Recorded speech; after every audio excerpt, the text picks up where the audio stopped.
What is up, everybody? It's Rick, and welcome back to Only Football. Today, we are going to recap a crazy Week 8 in the NFL.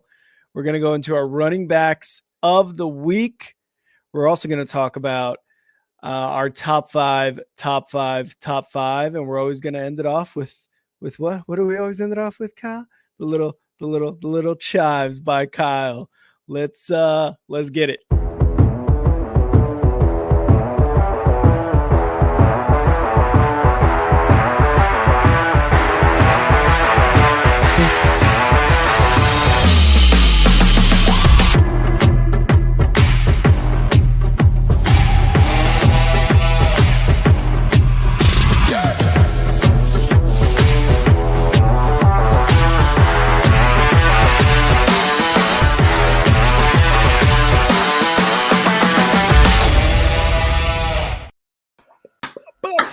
Ladies and gentlemen, welcome to the Only Football Podcast. I'm Kyle and that's Rick. I'm Rick, that's Kyle.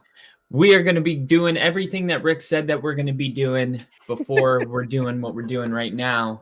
So without further ado, I think it's time that we just do it. Let's do it. Let's open it up against we're gonna skip over the Tampa Bay Buffalo game. That was already recapped. That was a good game. And we're gonna go right into my chives last week. And that is that Houston and Carolina were playing the number 1 and number 2 quarterbacks in the draft. And Carolina gets their first win. Rick, how did this happen? I don't know, man. This kind of sucks because as a Bears fan who has the Carolina Panthers first pick next year, I wanted them to remain winless until like week 12, week 13, to where it was like really solidified that they were going to have the number 1 overall pick. Both defenses played really well in this game. They held both of these quarterbacks to really not much. If we're being honest, I didn't really pay attention too much of this game. There was too much good football going on for me to pay attention to this game. But it was very interesting because you had Bryce Young, the number 1 overall pick, going up against CJ Stroud, the number 2 overall pick in this game. And just, to give you guys a couple stats, Stroud, 140 yards, Bryce Young, 235 yards and a touchdown. Like, not great football was being played. I mean, the rushing leader overall was Dameon Pierce with 46 yards. It came down to a last-second field goal for the Panthers. So again, it's just this was not great football being played. And Pinheiro was trying. They tried to ice Pinheiro. What's his name? D'Amico Ryans was trying to ice Pinheiro there at the last second before his field goal attempt. They were able to get downfield. Bryce Young was able to get them into field goal range. So good job on Bryce Young to be able to get the Panthers into field goal range. And that's what happens, man. You get them at that point and you end up with a dub because Pinheiro got you the dub. And Pinheiro, former Bears kicker, so props to him for getting that dub. As far as the Texans, again, not much to say because these defenses played really well. The Texans defense did really well to kind of hold Bryce Young to only 235 yards, if that makes sense. Obviously, he was the leading passer in this game. But when your defense puts you in that position, you as CJ Stroud, you as Dameon Pierce, you as the offense have to be able to reward that defense with getting more points than just 13. Like that is just not enough to beat this Panthers team, which is weird to say because had you talked to me on Thursday last week, I would have been like, yeah, 13 should be good for this Panthers team. Yeah, in the Texans, man, I still think, that I think the Texans have all the pieces, but I just think it's going to be maybe a little bit longer before, they're winning more games or maybe they're more reliable going in and week out. But for Carolina, I mean, this whole Bryce Young, CJ Stroud thing, and they were at home. I thought that stuff kind of, at some point they're going to win, right? They didn't give you the 0-16 Lions vibes. No. They just, they're in a rebuild. They got rid of DJ Moore. They tried to get draft picks. They tried to draft their franchise quarterback. They haven't really been able to protect him or give him opportunities because there's no receivers. It's just a really, really, tough place to be. A couple years away from being good at minimum. I do think the Texans are closer to success than Carolina, but ultimately, nothing too exciting about any of these teams this year. No, not really. And I agree with you. The Texans are a little bit closer to that because the Panthers, man, they're hanging on by like some veteran wide receivers. Thielen is one of those guys. They're hanging on. They are just barely hanging on. They were trying to get Bryce Young something to throw the ball to get touchdowns and completions with. Whereas, you go over to the Texans side and they've got Nico Collins, I believe, one of the not good wide receivers, good young guys. The running back, Damian Pierce. Obviously, CJ Stroud has honestly been better than a lot of us expected. But again, rookies. So who knows what's going to happen in the future. But yes, I agree. The Texans, I think, are in a much, much better spot moving forward in their future. And, whatever wins they get this year, that's just going to be like the cherry on top, moving forward for D'Amico Ryans and CJ Stroud. I just think this pairing of coach and quarterback, this was a good one. Yep. And do you got anything else in this one? No, we're good. All right. So our next game, Dallas, man, 43 points. They scored early. They scored often. Mm-hmm. The Rams earlier in the season looked like they might have some things figured out. Dallas getting blown out by San Francisco seems like a long time ago now. Yeah. What do you think about Dallas and how successful do you think they've been in trying to get that taste out of their mouth? Oh, dude, they were doing anything and everything. And I look, this is the kind of guy I am, and you may not like it. Nobody in the stream may like it. I overreact. Of course I'm going to overreact. That's who I am. I love that about this, the NFL week to week. I said the Dallas Cowboys were going to have a tough few weeks up ahead of them. And look what happened after just getting blown out by San Francisco. 49ers have lost 3 in a row, while Dallas has gone 2-0 with a bye week. And not to mention, they just blew the doors off of the Rams, by the way, who the Rams are trash, dude. Like, their leading receiver was Darrell Henderson, and he's a fucking running back. Like, that was their leading receiver in this game. Micah Parsons is an absolute beast on the Cowboys end. He got a sack. Dorrance Armstrong got a sack. They just did terrible things to this Rams offense. They got an interception. It was so bad for the Rams that they had to bring in Brett Rippon, someone who Kyle is familiar with in Denver. They had to bring him in because Matthew Stafford was just having the worst time against this Dallas defense. And like you said, that 49ers game was long ago. And just look at where Dallas is at now. Mike McCarthy really took that loss on the chin and said, okay, watch this. 2-0 and a bye week. They're looking like the much, much better team after that game. Yeah, and I think this is good for Cowboys. I know you overreact, but inside the building, you don't want to overreact to a win or a loss. You want to try to stay consistent.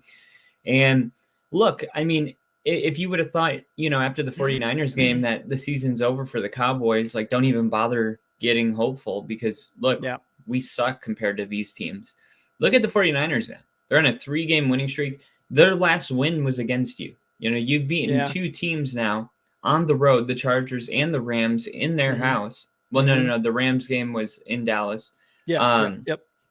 But they've gone, I think, 3-0 in the last 3 weeks. 2-0 with the bye week, or 2-0 with. I mean, technically 3-0. You can't lose. You can't get fired on your day off. Undefeated the last 3 weeks, baby.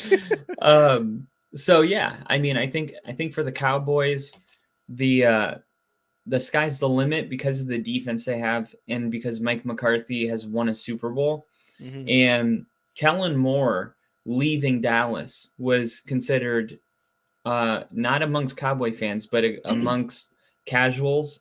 When it comes to Cowboys like myself, as a bad thing. Cowboy fans thought it was a good thing. They're like, no, this guy's got questionable play calling. He situationally, he's all over the place sometimes. Then he goes over to the Chargers, and look how the Chargers been looking offensively. Yeah. Kellen Moore doesn't seem like, any genius by any means. And the Cowboys offense is better under Mike McCarthy. So we have a better offense and an elite defense, maybe the best defense in the NFL. They're in the conversation. Why not? I mean, like, Yeah. besides the fact that they, fool us every year, I don't think that same old excuse is going to work every year. Eventually, it's going to be wrong. It was like when you were like, I'm not picking the Broncos to beat the Chiefs until they do it. Eventually, you're going to be on the wrong side of that, even if you're 16-1 and I'm 1-16. Talking about the Cowboys, eventually we're going to be wrong about that. The Cowboys are, they're all hype. Eventually, they're going to, be in an NFC Championship game or win a Super Bowl, and it's up to Dak, man. Really, it comes down to who Dak Prescott's going to be. I don't have faith in Dak Prescott. I mentioned it earlier tonight on Monday Night Football. I said Dak reminds me of Jay Cutler in a lot of ways, where it's like, yeah, he can like go out and have a great game. Yeah. He can make some good throws. When he's having a great day, he's really having a great day. Yeah. But at the end of the day, I don't know if he's no Hall of Famer or anything like that. So really, I mean, Dak's going to have to change the narrative of how people view him, and he's only going to be able to do that by winning. Yeah, 4 touchdowns against the Rams, 2 against the Chargers before the bye week. Dak's doing well. He had an interception, but I mean, when you have 4 touchdowns and you beat the team 43-20, nobody's really looking at that interception. It's when you lose by 20 is when people are looking at those interceptions, right? Nobody's looking at this interception by Dak. They put in Cooper Rush, for Christ's sakes, right? So Dallas Cowboys, man, after that, like we've been saying, after that embarrassing loss, they are on the up and up. Everything is on their side right now, and Mike McCarthy is just a plus. Definitely. And in an opposite fashion, everything's on the down in Lambeau Field right now. Did I just No, you're good. Okay. You're good. The Green Bay Packers, man, trying to get something going. Tom Grassi had a video out after I think it was a loss 3 weeks ago. It said the Packers are really bad, and then they lost to Denver, and it was the Packers are really, really bad. And then this week, yesterday, it was the Packers are really, really, really bad. The question is, how many more reallys are there going to be? The Vikings lose Kirk Cousins, so this is about as much of a loss you can feel while winning a football game for the Vikings and for the Packers. This Jordan Love guy, I mean, he's supposed to be progressing faster, but the reason I think it's confusing for Packer fans is they've seen glimpses. They saw 6 touchdown passes in the first 2 weeks. They saw moments where he looks like he can play in the league, and I think most Packer fans aren't willing, like real Packer fans aren't willing to like just get rid of him, but they are concerned. They are wondering why he hasn't progressed, further along at this point. What do you make of all this going on in the North? I just want to say that really, really, really bad team. Like that reminds me of Perna, like the worst game or whatever it is, the actual worst game. However, he has titled his videos. It's great. I love both of them. They're really funny. Yeah, man, you said it. The Vikings losing Kirk Cousins in this was rough, and we talked about it during the stream with the Lions and the Raiders. The Vikings looked like they were turning it around. They got these dubs. They got a couple division wins against the Bears and now the Packers. But you lose your quarterback. Like that is the guy that was going to get you to the playoffs, possibly again, right, this year. And not only that, but you've lost Justin Jefferson already. Yes, you have Jordan Addison, but like those two guys, those were your 1 and 2 offensive weapons. Your defense isn't amazing. Don't get me wrong, but I mean, they've been able to hold these bad teams to, not a lot of points, under 20 points, which is what you need, what you want from your defense, right? Especially when you got all these offensive weapons on your team. So it's going to be a tough go for the Vikings the rest of the season, man. It's just, losing those 2 guys, basically losing the heart and soul and the offensive production from your team, never a good sign, right? And O'Connell, head coach, he's going to be scrounging. He's going to be like just getting anything and everything that works and just trying to win games and trying to make the playoffs, because the Vikings overall, still a pretty decent team in terms of the offense. They could get it going. There's talks of bringing in oh my God, who was that quarterback they had for the Minneapolis Miracle with Stephon Diggs?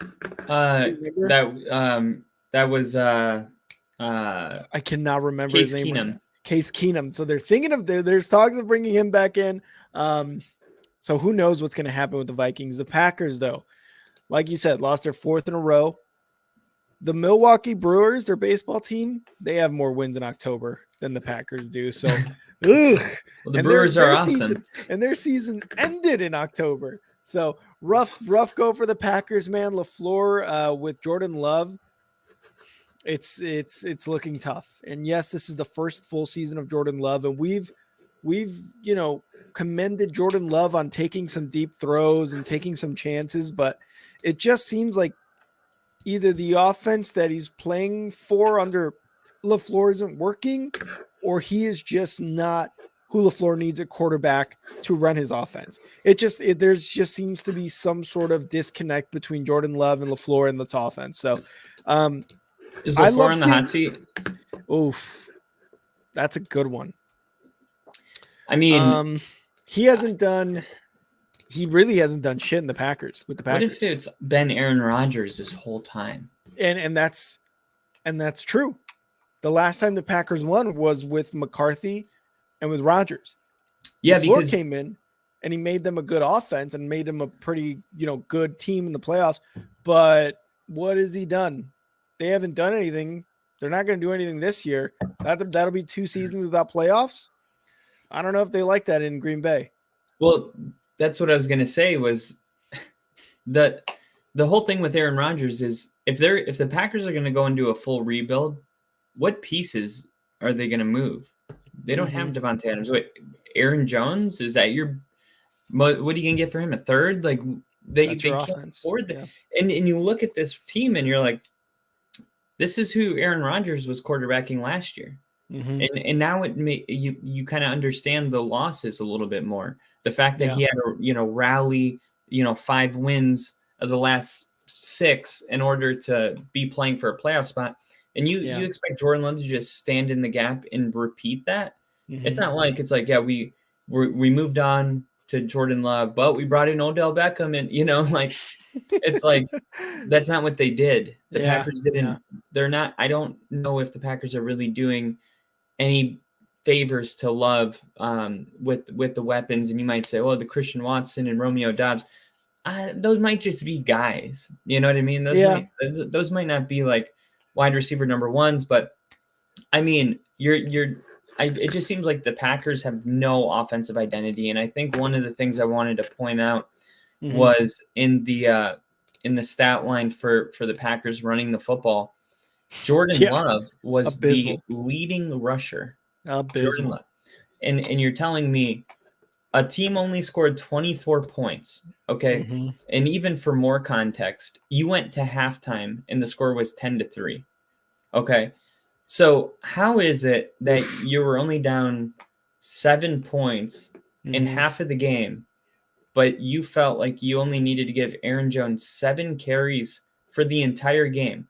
So he averaged 3 carries per half, 3.5 carries per half. Mm-hmm. I don't get that. Like if it's 30-7 at the end of the second quarter, like I get it. We can't really run the football. That makes sense. But it's like you got a quarterback with not the greatest weapons. Like the least you could do is try to take some of the weight off his shoulders by using a top running back in the league in Aaron Jones and AJ Dillon too. They gave AJ Dillon 6 carries. Like though 7-6 needs to be like 15-14. Yeah. You know what I mean? It's just I don't understand what's going on in Green Bay. I don't understand how they get to a point where you're playing the Minnesota Vikings and you feel like you can't run the football. You're not playing the Niners, the Cowboys, the Eagles. Like this is ridiculous. This is literally even the Chiefs. Like there's so many teams that you could be like, it makes sense that they would have, not wanted to, run the football on that team. That's not how anybody talks about the Vikings when it comes to them. And the Vikings, just to look it up, The Vikings are 13th. So they're giving up on average 101 yards per game. Wow. And on the road, by the way, the Wow. Packers were at home. On the road, Yeah. the Vikings give up 144 yards per game, which, Mhm. by the way, is 31st in the NFL. So they're ranked whatever Jesus. 13th, but on Yeah. the road, they're the worst run Bad. defense in the NFL. And you Yeah. ran the fucking football 7 times, down 7 for half the And game. Jordan Love got sacked 4 times. I mean, yeah, I don't even know what to make of that. That's got to be so infuriating, to watch, because it doesn't make any sense why they wouldn't try to at least get that going.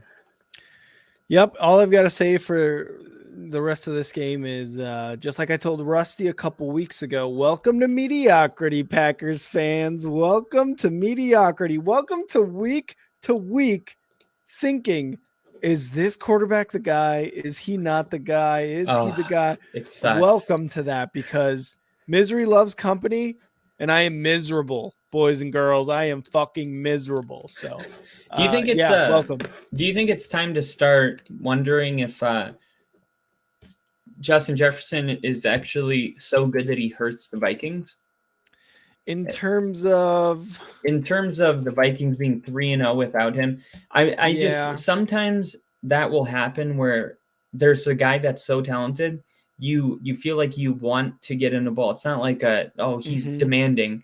You just feel like, I got to get this guy the ball. It was like Baker had way more success when Odell left, because it was like such a pressure on it.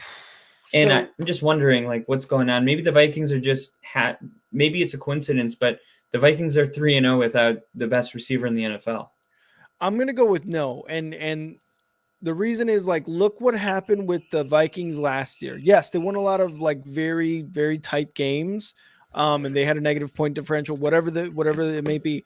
But when you look at like a couple games when Kirk Cousins went in the air and threw it to Justin Jefferson, and Justin Jefferson made these incredible catches, like no one else is going to do that, right? Like what's his name? What's the tight end's name? Hawkinson's not going to go up in the air and get those 50-50 balls. Maybe, but he's usually the check down for Kirk Cousins, right? I think Kirk Cousins really has held this team together, because Justin Jefferson, yes, like you said, does he hurt the team? Earlier, he was complaining about the offense not really, him not being really involved, passing or catching passes, things like that. But are they better? They've gone 3-0 without him. 100%. Like, that is something to look at, but are they better without him? No, I don't think so, man. He's one of the best receivers in the NFL right now. And Odell without Baker, like, I understand the comparison, but there's just like Justin Jefferson is probably way, way, way more talented than Odell Beckham ever was. Yeah. I mean, I didn't want to be the that's the same kind of shit that I would hear on TV that would drive me crazy. So, but it's just something worth bringing up, because it is kind of weird, the timing of it all. But our next game was a good game. Jinja, close your ears. The New Orleans Saints put up 38 points on Indy. Indy's having some defensive struggles. It looks like a backup quarterback's not enough to pull them out of that. And also, I think this is really about Alvin Kamara is really, really back into form. And they found a way, Mickey Loomis, whoever, is really getting Taysom Hill involved as well. I mean, Taysom Hill is becoming a huge factor. This Saints team seems way different. Just based on these last couple of weeks, I would switch my pick probably from Atlanta to the Saints to win this division, because the Saints are just different with Alvin Kamara. Last year, it wasn't like that. This year, Alvin Kamara is like back to what he was. Yeah, dude. He's been a huge factor for the Saints team. And you could tell this Saints team was struggling before he got here, because like Derek Carr now, it just seems like he's playing a little bit better, right? Like Alvin Kamara was in that game where they lost against who did they lose against? In that last second, like throw to Moreau, and it was the Falcons. I think it was the Falcons, right? Was it a Monday night game? I think it was like a Monday night game, something like that. I think it was the Falcons. Kamara was in that game, but he was making a difference, and Derek Carr seemed to be able to let it loose a little bit. I mean, today, this game, 310 yards, 2 touchdowns, and like you said, Taysom Hill was a factor. Like, teams got to be able to be like, all right, what the hell are they going to do with Taysom Hill? Because he can run it, he can pass it, he could just do anything with the ball. And then you got Alvin Kamara in the mix, and you're like, well, shit, now we got to defend literally an entire, like, well-glued or a cohesive unit as the offense. And yes, Chris Olave, 46 yards and 5 receptions. Rashid Shaheed, though, 153 yards with a touchdown. Like, insanity from him. This offense is playing a lot better. And the defense, not so bad. You gave up 27 points to the Colts, but I thought going into this game it was going to be a high-scoring affair. And, you know, both of these teams were coming off bad losses that really wanted to prove that they could be an offensive type of team. But with Gardner Minshew at quarterback, man, again, it's just going to be tough for the Colts to get it going. And losing Anthony Richardson was just a shot in the arm, and it's just not going to be the same with Gardner Minshew. He has talent. He's probably one of the better starting backup quarterbacks in the league. But you're just not going to win these types of games with him. You're just not. You saw what happened last week against the Jags. It's just not going to happen, Colts fans. And Ginger, I'm sorry, man, but it's going to be a rough go. Yeah, it sucks. It sucks that we lost Richardson because he was looking like he might have been could have been a rookie of the year candidate. He was playing really good from the very beginning. And Gardner Minshew, I mentioned it. 56.1% of his passes were completed, 23 for 41, 213 yards, 2 touchdowns, 1 pick. He's a backup quarterback. He's doing kind of what a backup does. Yeah. You're just asking a little too much for him to compensate for how bad this defense has been playing. The one good thing about, I guess, the Colts is that Jonathan Taylor did have his season high 95 yards on 12 carries. But look at this. 1 run in the second half. What? This is the kind of That's your star running back that you just paid. That's your star running back that you just paid. And you're probably saying, well, of course they couldn't run the football. It was a blowout. You know what the score was at halftime in this game? 21-20.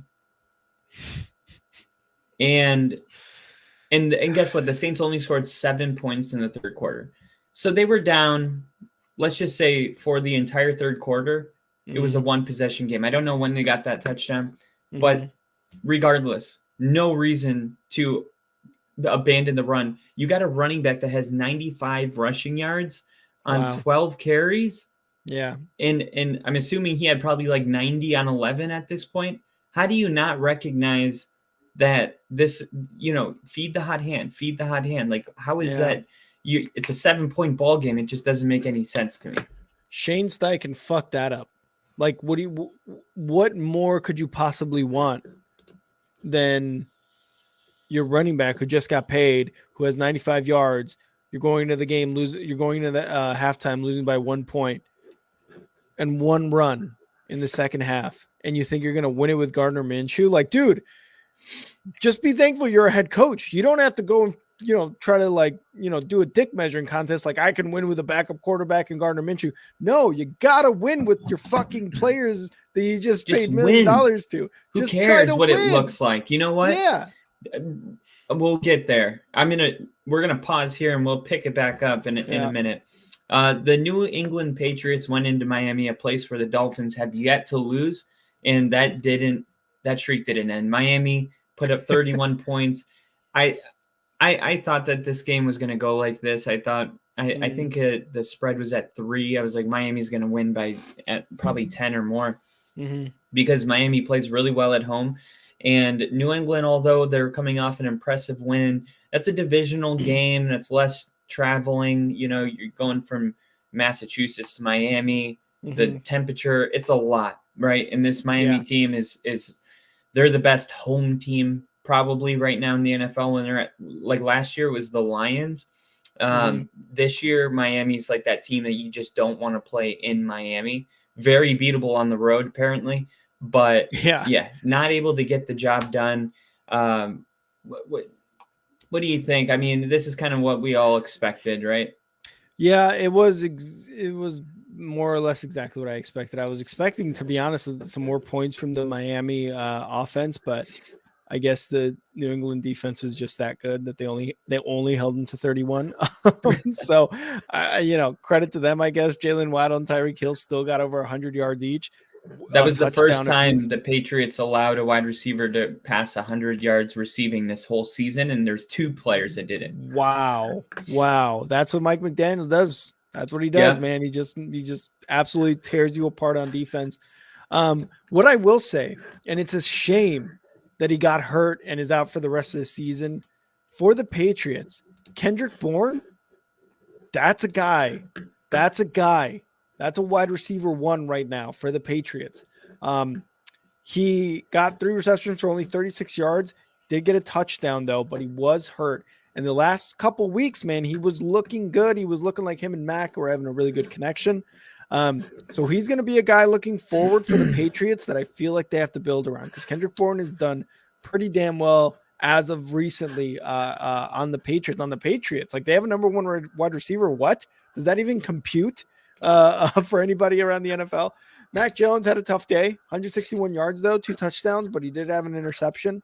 And that's really it that the Patriots were able to do, man. There wasn't much other than that offense. I do believe, if I'm not mistaken, they got a touchdown on defense. Yeah, I did want to talk about that, because this is the first glimpse that we've had of Jalen Ramsey. He made his comeback from his meniscus injury. This was his game back, and he intercepted Mac Jones and returned it 49 yards in his first game back. And look, this is a huge deal. This Miami defense, they had Vic Fangio, they have talent, but they haven't been playing that great. They lost Xavier Howard,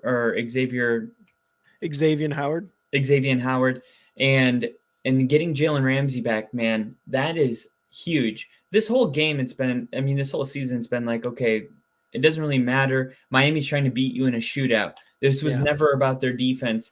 And this totally flipped the game. This interception, it flipped a 14-7 game. So really, when you look at it, it's not just an interception. It's not just it's changing. Jalen Ramsey has so much attitude and sass. He's going to he can get zesty too. Have you seen those videos?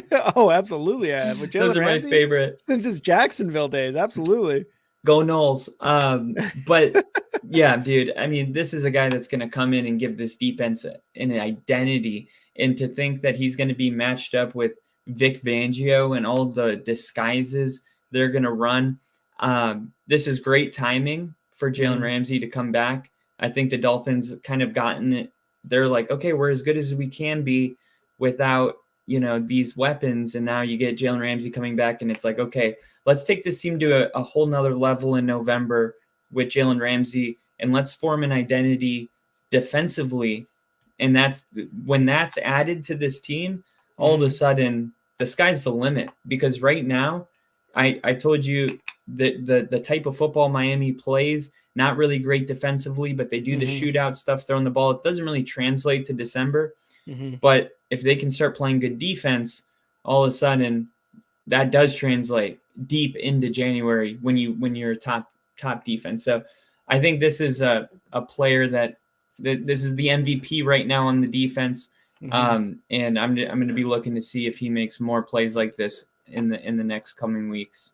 And he absolutely will. Like, this is his first game back. Like, absolutely will. And the Dolphins, in a sense, lucky to have this like get right game, in a sense, right? Because they got absolutely destroyed by the Eagles last week.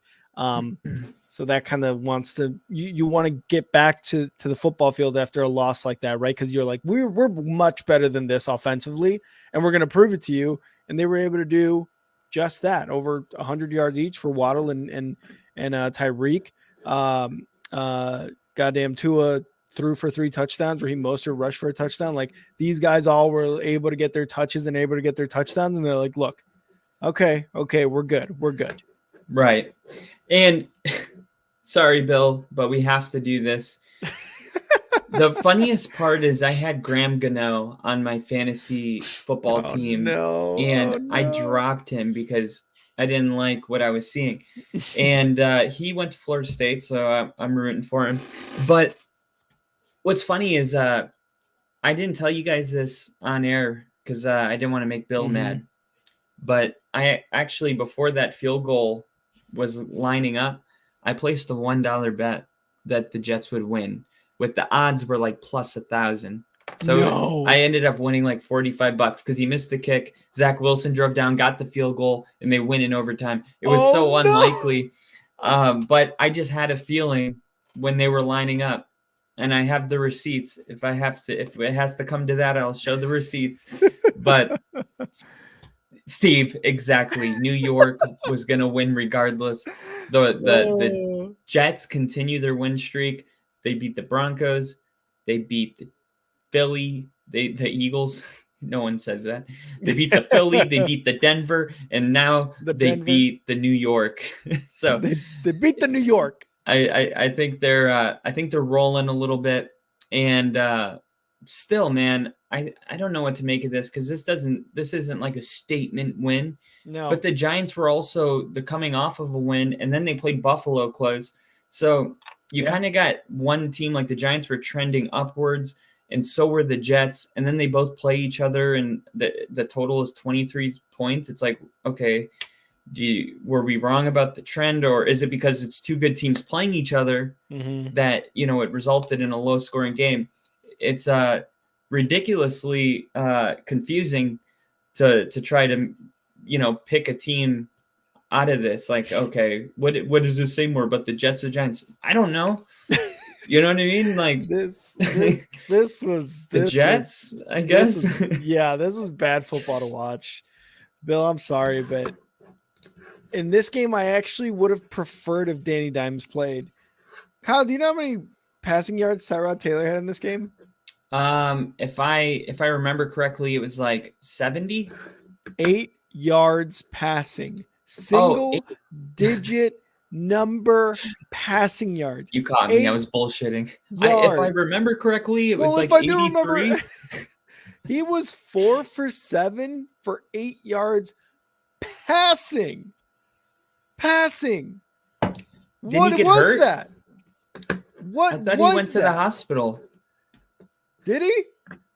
Yeah, I think he's still in the hospital. No way. Yeah, dude. You're apologize. No, you're on the internet right now. No, I'm. Oh my God, serious. He was rib injury and loss. Wait, so how long?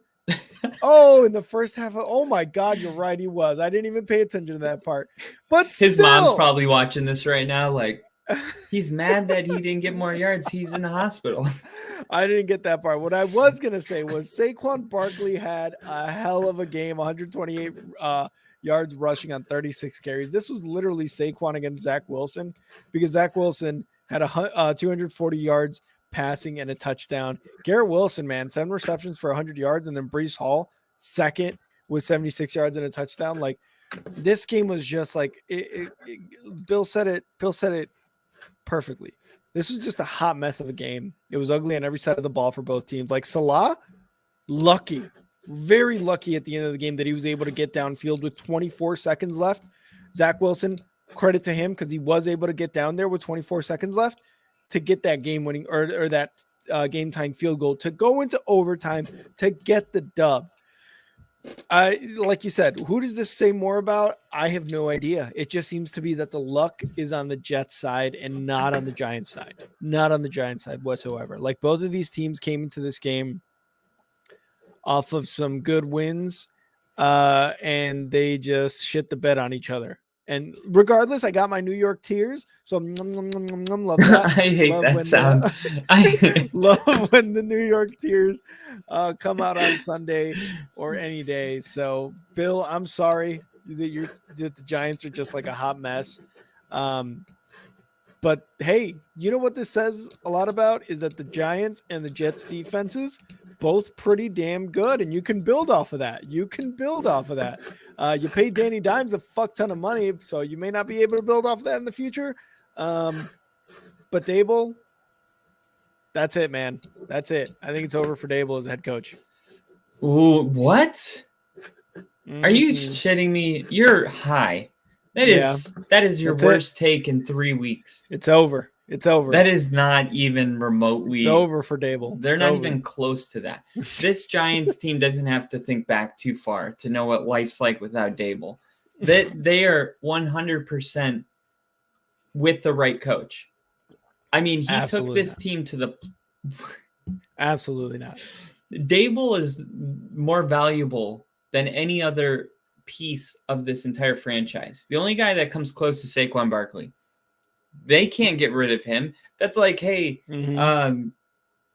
my left arm is broken. Let me break my right arm too. That's not gonna Real. heal. Like, I'm sorry. Sorry. Real quick, Kyle. Breaking news: Jalen Johnson for the Bears has just requested a trade. what? Yeah, he has just requested a trade. Breaking Holy news. crap! No one gives a shit. No, I'm kidding.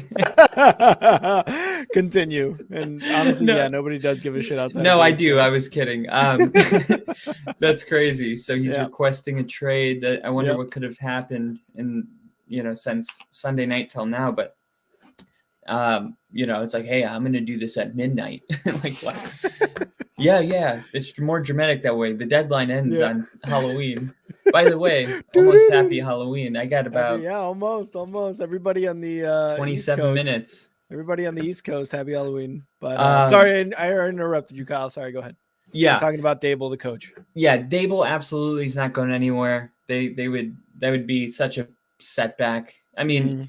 it's like, okay, you're gonna get rid of Dable and then replace him with who, and then you're gonna expect that person to be better than Dable. You're Yeah. high. Yeah. But they do have problems. That's clear.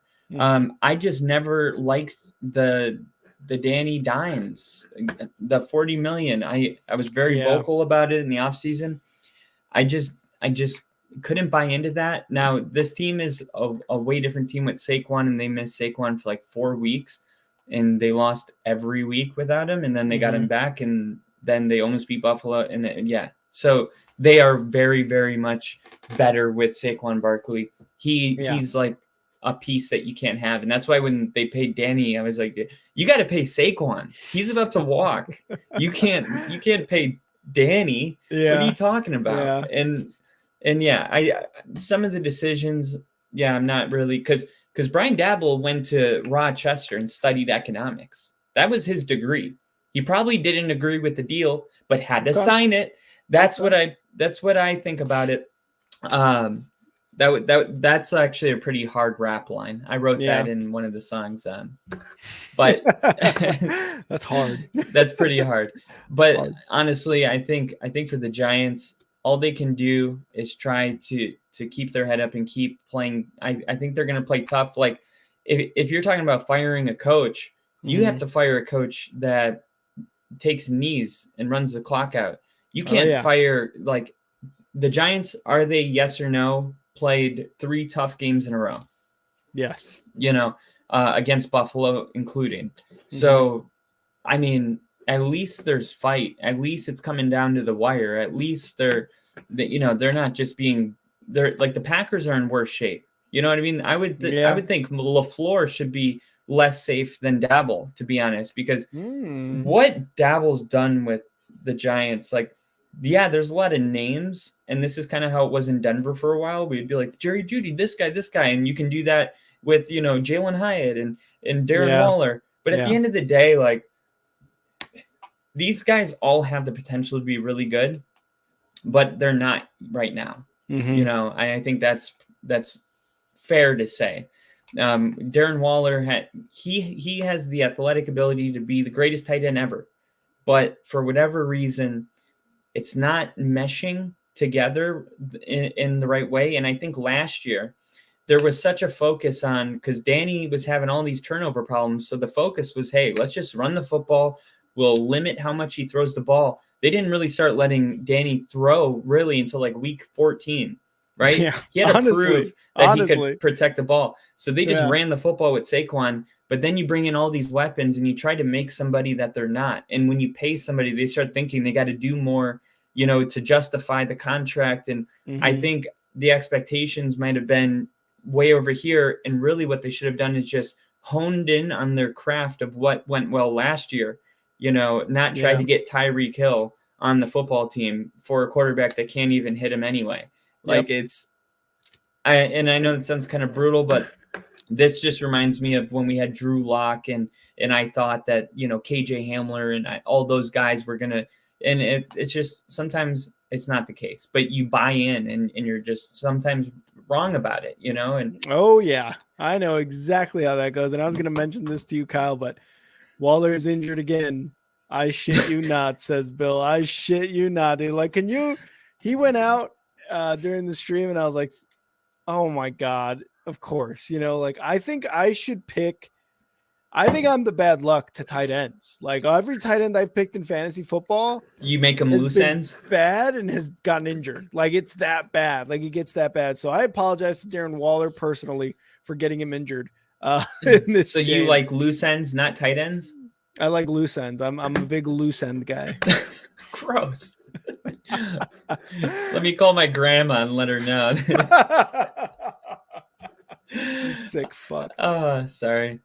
I don't have any grandmas alive right now, so I can make that joke. Oh, I'm sorry, Kyle. No, I wasn't saying it like that. Oh, I'm sorry, Kyle. Oh, sorry, Bill, that we're having this conversation during the Giants game. The Giants' 7 gross passing yards in Week 8 were the 5th fewest by any team in a game since 1970. Ugh. So what? I thought that the quarterback got hurt. So they had 7 total passing yards the whole game? Yeah, because I think Tommy DeVito, the emergency QB, who by the way is from Illinois. When you have a quarterback from Illinois, playing in an NFL Sean game, Payton. That's not a good. Sean Payton was a quarterback from Illinois. He sure was, and guess what? Nobody remembers him as still in the league. Yeah. So what? He couldn't even complete one pass. He had a pass for like -1 yards. Well, why don't you guys have a backup quarterback? That was their back. Tyrod Taylor was their backup. He was their emergency. Or I mean, a backup to the backup. DeVito was like on listed as the emergency, but yeah. But that's dumb because as soon as your starter gets hurt and you're playing a backup, you immediately have to pick up another backup. No. That's what I mean. Like it's Danny Dimes starter, Tyrod backup, and then DeVito as the emergency backup coming into this year. So yes, he got hurt. Danny Dimes got hurt, and they elevated both of them. But it's like that's who our backup is our emergency guy to start the season. You know what I mean? He's just like, that bad. I guess he couldn't complete a single pass. Yeah. A single. That reminds me of that's worse than Malik Willis, which I didn't think was possible in my lifetime. Oh man, all kinds of bad things happening. Yep. I mean, it's hard to judge the Giants when you're dealing with that as well. Mm-hmm. So to be fair. Our next game was one that I was super pumped about. There was somebody that said something about something. It was something about a towel. I don't know. Some little towel. Something little and yellow. Dainty little cute towels that they wave around. I love those towels. Like it was like the most polite jab ever. He's like, oh, those little towels that they wave around. Oh, I love them. They're so cute. It's such a great tradition. The Jags beat the Pittsburgh Steelers by 10 points, and we both picked Jacksonville to win this game. Jacksonville is fully rolling, if you ask me. I think Jacksonville is a team that you don't want to play. AFC is really tough, but they're beating all of the teams that look tough. They beat Pittsburgh. Who did they beat last week? I got to pull it up really quick. There was they beat the Colts. They beat the Colts. So then it was the week before that. Mm-hmm. They like no. Was the Colts last week or the week before? I think it was the week before. Yeah, because you went to the Jags. Yeah, because I was at that one. But regardless, the Jags are coming off 2 impressive wins, whoever the other team is, and they're winning. Like there's the team, the Saints in Thursday Night Football. The Saints on Thursday Night Football, yeah. So they're beating right the bottom barrel teams, right, and then you have this tier, the Steelers coming off a really impressive win, and the Steelers are like, oh my God, they're 4-2. And then you're like, oh, this might be a really good game. Jacksonville beats them. The Saints start rolling with Alvin Kamara. And you're like, oh, the Saints might win the NFC South. Oh, this might actually be a tough game. Jacksonville handles them. Mm-hmm. So not only is Jacksonville beating those teams, but they're handling all of the threatening teams that would love a shot at beating the Jags, which tells me by process of elimination, they're in the tier 1 right now. Am I wrong about that? I would agree. And they beat the Bills. They lost to the Chiefs. They only scored 9 points in that game against the Chiefs. That was week 2, right? Week 2, week 3, something like that. They started the year off 1-2. They're on a 5-game win streak, man. And while it is the Steelers, the Saints, the Falcons, like they're beating them, and yes, you can say what have they gone up against, but when they beat the Bills by 5, like that was a game. That is a game that against that type of team in the NFL, like that's a win, a 25-20. If that's a win against, I don't know, the fucking Bears, then it's kind of like, oh, what the hell's going on, right? But that was a win against the Bills, who have been a playoff contender team for the last 4 or 5 years. So that's a good win, even if it's just 5 points. The Jags are on the up and up, man. And I loved, and thank you, Bill, again for showing us that video and those reactions from the Steelers fans, all the Yinzers. I love that at the end of the game, there were some defensive players on the Jags, or offensive players, I forget what it was. They went to one of the end zones and took some towels from some of the guys and just started stomping on them, throwing them on the ground, stomping on them. Oh, dude, it was amazing. And that's shit. A mini rivalry happening right now because of not only what Trevor Lawrence didn't say, by the way, if you guys didn't see the entire video, he was complimenting the city, the organization, Mike Tomlin, the players. How it's like on his bucket list to play in the stadium. Exactly. And all the thing that was focused on, all the fans, the Pittsburgh Steelers fans could focus on is the fact that he said little towel about the terrible towel. Like they were talking about what it means to the story.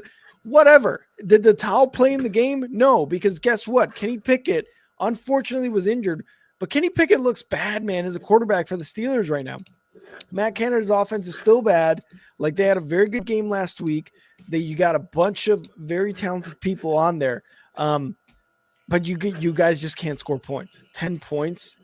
Sure, you had to put in Mitch Trubisky. I get that, but he's probably one of, we talk about Gardner Minshew being one of the better backups. Mitch is still probably one of the better backups too. Former number 2 pick, has gone to the playoffs a couple times as a Bears starter. Like he was a starter in this league. He had multiple good games in this league. So the fact that you can't get it going with him as a backup, it's rough. So Steelers fans, you guys have a really good defense, and you guys were able to hold the Jaguars 20 points, but your offense is shit. Yeah. I mean, to not beat around the bush, as they say. Yeah. I'm excited for Jacksonville. I really am. I think they have a clear path right now to becoming a number 1 seed in the NFL. They have one more game that's going to be tough for the rest of the season, and that's against Buffalo, and that's it. And in our preseason predictions, I took Jacksonville to win the AFC altogether. Fucking bye week. I'm talking about Kansas City going to Jacksonville. I'm talking about playoffs. I'm talking Patrick Mahomes going to Duval. I think it's going to be a totally different type of vibe. I think Jacksonville's starting to roll. They have the longest win streak currently in the NFL right now. And Travis Etienne is the best running back in football besides Christian McCaffrey right now. Look at this. Travis Etienne became the first Jaguars player with 70-plus rushing and 70 receiving yards in a game since Maurice Jones-Drew. That's what they used to do when he'd run in 2011. So basically, Jacksonville hasn't seen this kind of production at running back since Maurice Jones-Drew was playing, which was when I was a kid. Like that was the running back. Well, it was Fred Taylor and then Maurice Jones-Drew. One time I ran into Maurice Jones-Drew at Jack's Beach, and everybody just came running. I was like, where's everyone running? And they were like, fucking Maurice Jones-Drew is at the beach. So I just started running with them, and I saw him, and I was like, he is so short. Yeah. Oh, my God, I was taller than him. And I was like 13. And I was like, dude, that is crazy. But fun little story about running into Jones-Drew on the beach. And Travis Etienne's really becoming the player they drafted. I love to see him bounce back because when Jaguars drafted him from Clemson, He played with Trevor Lawrence, and he was on injured reserve the whole first season. His whole rookie year, he never got to play. And then he came back last year and started getting things rolling, and now he's a force. At this point, he's a full-blown RB1, and he's Jacksonville, to have that kind of quarterback and that kind of running game, it with the weapons that they have, and the defense is taking the ball away, like, this is just fun football to watch. If Jacksonville's on TV, like, I want to watch. I want to watch either them dominate or play another tier 1 team very closely. But this is really good for Duval. I think it's been a long time since they've had these type of feelings. Last year it was always the Jags, which was kind of cringe, but it was like, okay, which is this kind is of cringe, a little bit cringe, but you know what? This year, that's not the story. The story is, like, the expectations are now there, and it's no coincidence that they're rolling, and the expectations is that they're going to continue to win all of their remaining football games besides one. Credit to Brandon McManus, by the way, the kicker for the Jags. Shut up. I don't want to talk about McManus. He had more points than the Jags' entire offense. He had 12 to the Jags 8. Kyle's dying over there because he's like, Jesus, I wish I had him back on the Broncos. He was it. He was our last Super Bowl 50 active player. Oof. And Sean's like, yeah, we can get it's a kicker salary. Who cares? It's $1 million. Yeah. Anyway, see that. Yeah, I'm glad that he's crushing it over there. I mean, I really am. I'm glad. I hope he can, at least try to win a Super Bowl, get 2 rings. How many kickers get 2 rings? That would be an interesting thing to look into on a later date. But you got anything else on the Jaguars game? Nope. I'm starting to hate Pittsburgh fans, though, for that little bullshit comment and their reaction. So I'm glad they got to cry. I'm glad they got to cry on Sunday, too. It's like, grow up. You know what I mean? Grow up. Or at least watch the video. That's why I hate the internet so much. Yeah. Our next game is the Atlanta Falcons playing Tennessee. I think we both took Tennessee to win. Mike Vrabel, one of the best home dogs. This game was right 20 minutes from where I'm at right now, downtown Nashville. It was great weather. Atlanta came in and just wasn't able to get enough done. Tennessee, they're not trading Derrick Henry. No, they're not. Breaking news. Everybody said it. Adam Schefter keeps coming on TV to tell us that. And it's like, at some point, you can stop saying it. Like, we get it. I was at the gym 5 hours ago. Yeah.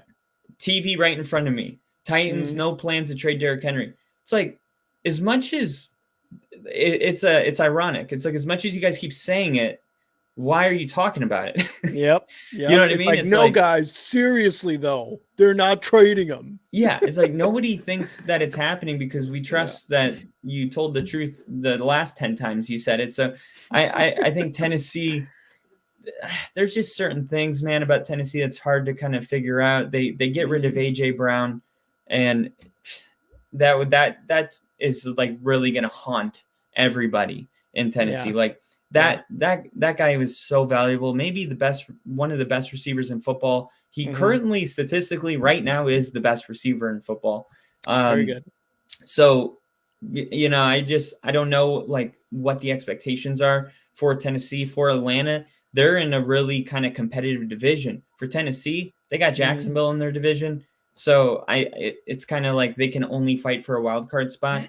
So I don't know if I think that they can, win one, lose one, win one kind of thing. And I don't know if at the end they're going to be close enough, but if they want to be close enough, they're going to have to win these types of games against these teams. So good win. What do you think about that? Good win for the Titans, and you got to credit Vrabel here, right? You said he was a good home dog. He said, look, that's enough of Malik Willis. We're putting in the guy we drafted this past draft, and we're putting in Will Levis. And Will Levis balled the fuck out in his debut for the Titans. He had 238 yards, completing 19 of 29 for 4 touchdowns, and that's not even like mentioning the fact that Derrick Henry had over 100 yards rushing. Like the Titans came out and we're like, we're gonna go with Levis and we're gonna run the ball, and they both facets of this game worked well. They scored the 28 points, all 4 coming from Will Levis's arm. They were able to beat the Falcons. The other hand, also DeAndre Hopkins, 4 for 128 with 3 touchdown catches. Like if you weren't starting DeAndre Hopkins on your fantasy squad, I understand why, but man, you're like kicking yourself. In that game, kind of like DJ Moore when he had like those 230 yards, 3 touchdowns a few weeks ago on Thursday Night Football. This is one of those where you're like, why the fuck didn't I play him? But also, why would you have played him, right? On the other side, the Atlanta Falcons benching Desmond Ridder for Taylor Heineke. Taylor Heineke played a much better game, 12 of 21, 175 yards and a touchdown. Bijan Robinson rushed for a touchdown. They realize that Desmond Ridder is just that they're having a tough time winning or even being competitive with Desmond Ridder. So they benched him in the middle of the game. They brought in Heineke, who has played for the Washington Commanders in the past. He's been in a playoff game, has that like fire in him to come out and play. And, valiant effort. They put up 23 points. They just got beat by the better quarterback, by the better team, by the better talent in DeAndre Hopkins and in Derrick Henry and in rookie Will Levis. So, Arthur Smith and the Falcons looked like maybe they were gonna start, competing, and they lost this one to the Titans, which I'm sure they wanted to win, obviously. But similar, kind of like what you were saying, like I feel like both of these teams are gonna like win 2, lose 3, then win 1, then lose 1, and then just ticky-tacky shit like that. So I don't know. When I predicted this game, I was like the Titans, I guess. That was literally my reaction, and I just ended up getting it right. Yeah, and you might be seeing mixed things. I'll only talk about 2 things. The quarterback play for both teams. So Will Levis was I'm pretty sure you agreed that was our reason for going with Tennessee, was because if Malik Willis was going to get the nod, I was staying away from that completely. And nobody, I don't care how much football you watch, could have predicted how good Will Levis was going to be right away. Yeah. Season high points for the Titans. I mean, you got to feel really good. It was actually, he was doing so well that they put in Malik Willis because they were going to try to run both of them. And the crowd booed. And after the game, I forget, I think it was Derrick Henry that was talking about, he was basically telling the fans, like, you have to be better than that. No, it was Will Levis, the rookie. Oh, it was Will Levis for saying that. Yeah, he's like, you guys better come right next time. Yeah, that's something what he like said. That happens. Now, for the fans, it's also like for the players, like, okay, 2 things can be true. The player is defending the player because he's a player, but the fans are not booing the player. They're booing Mike Vrabel's decision to put in the player. And that always is going to kind of be a relationship between the fans and the players. But as for Will Levis, though, you got to love what he said there. Absolutely. You know what I mean? And, but you also understand the fans, like, hey, this guy is doing really well. Why are you putting Malik Willis in the game so we can run the football? We have Derrick Henry. Like, it's kind of dumb. But after the game, now I want to shift over to Atlanta. There was a QB switch that happened to start the second half. Taylor Heineke came into the game, but apparently Arthur Smith, after the game, he said that he had confidence in Riddler. The switch wasn't performance-based, and that Riddler is actually in concussion protocol right now. So that is really important to mention. So not that he was after the game, but apparently he was evaluated for concussion protocol, but he was cleared to play on Sunday. So maybe Arthur Smith thought, hey, I know he was cleared, but clearly, maybe he's just not all the way there, or maybe he didn't want to get hurt, or maybe he was like, hey, you're having an off day. So maybe it was a mixture of both. Like, hey, you're having an off day. Let's not take a chance on another concussion. Let's use this as an opportunity to see what somebody else would do in at quarterback. So I think it's a little bit of everything going on in Atlanta. And I think it's Arthur Smith kind of handled this really well. as a coach, because you didn't make any promises, you didn't hurt anybody's feelings, you got to evaluate your team in a different way. Yeah. And I just wanted to make sure I brought up that key piece of information. Love it. And if it is concussion protocol, hopefully Ritter's fine, right? Like that's really what you care about at the end of the day. I do want to mention too, Malik Willis, man, what a rough last couple of seasons. Remember last year when they drafted him and he was going into the Tennessee Titans and Tannehill came and was like, hey, I'm not supposed to mentor the guy. I'm not trying to get this guy to be my replacement. I still think I can play the game. I still think I can be the quarterback.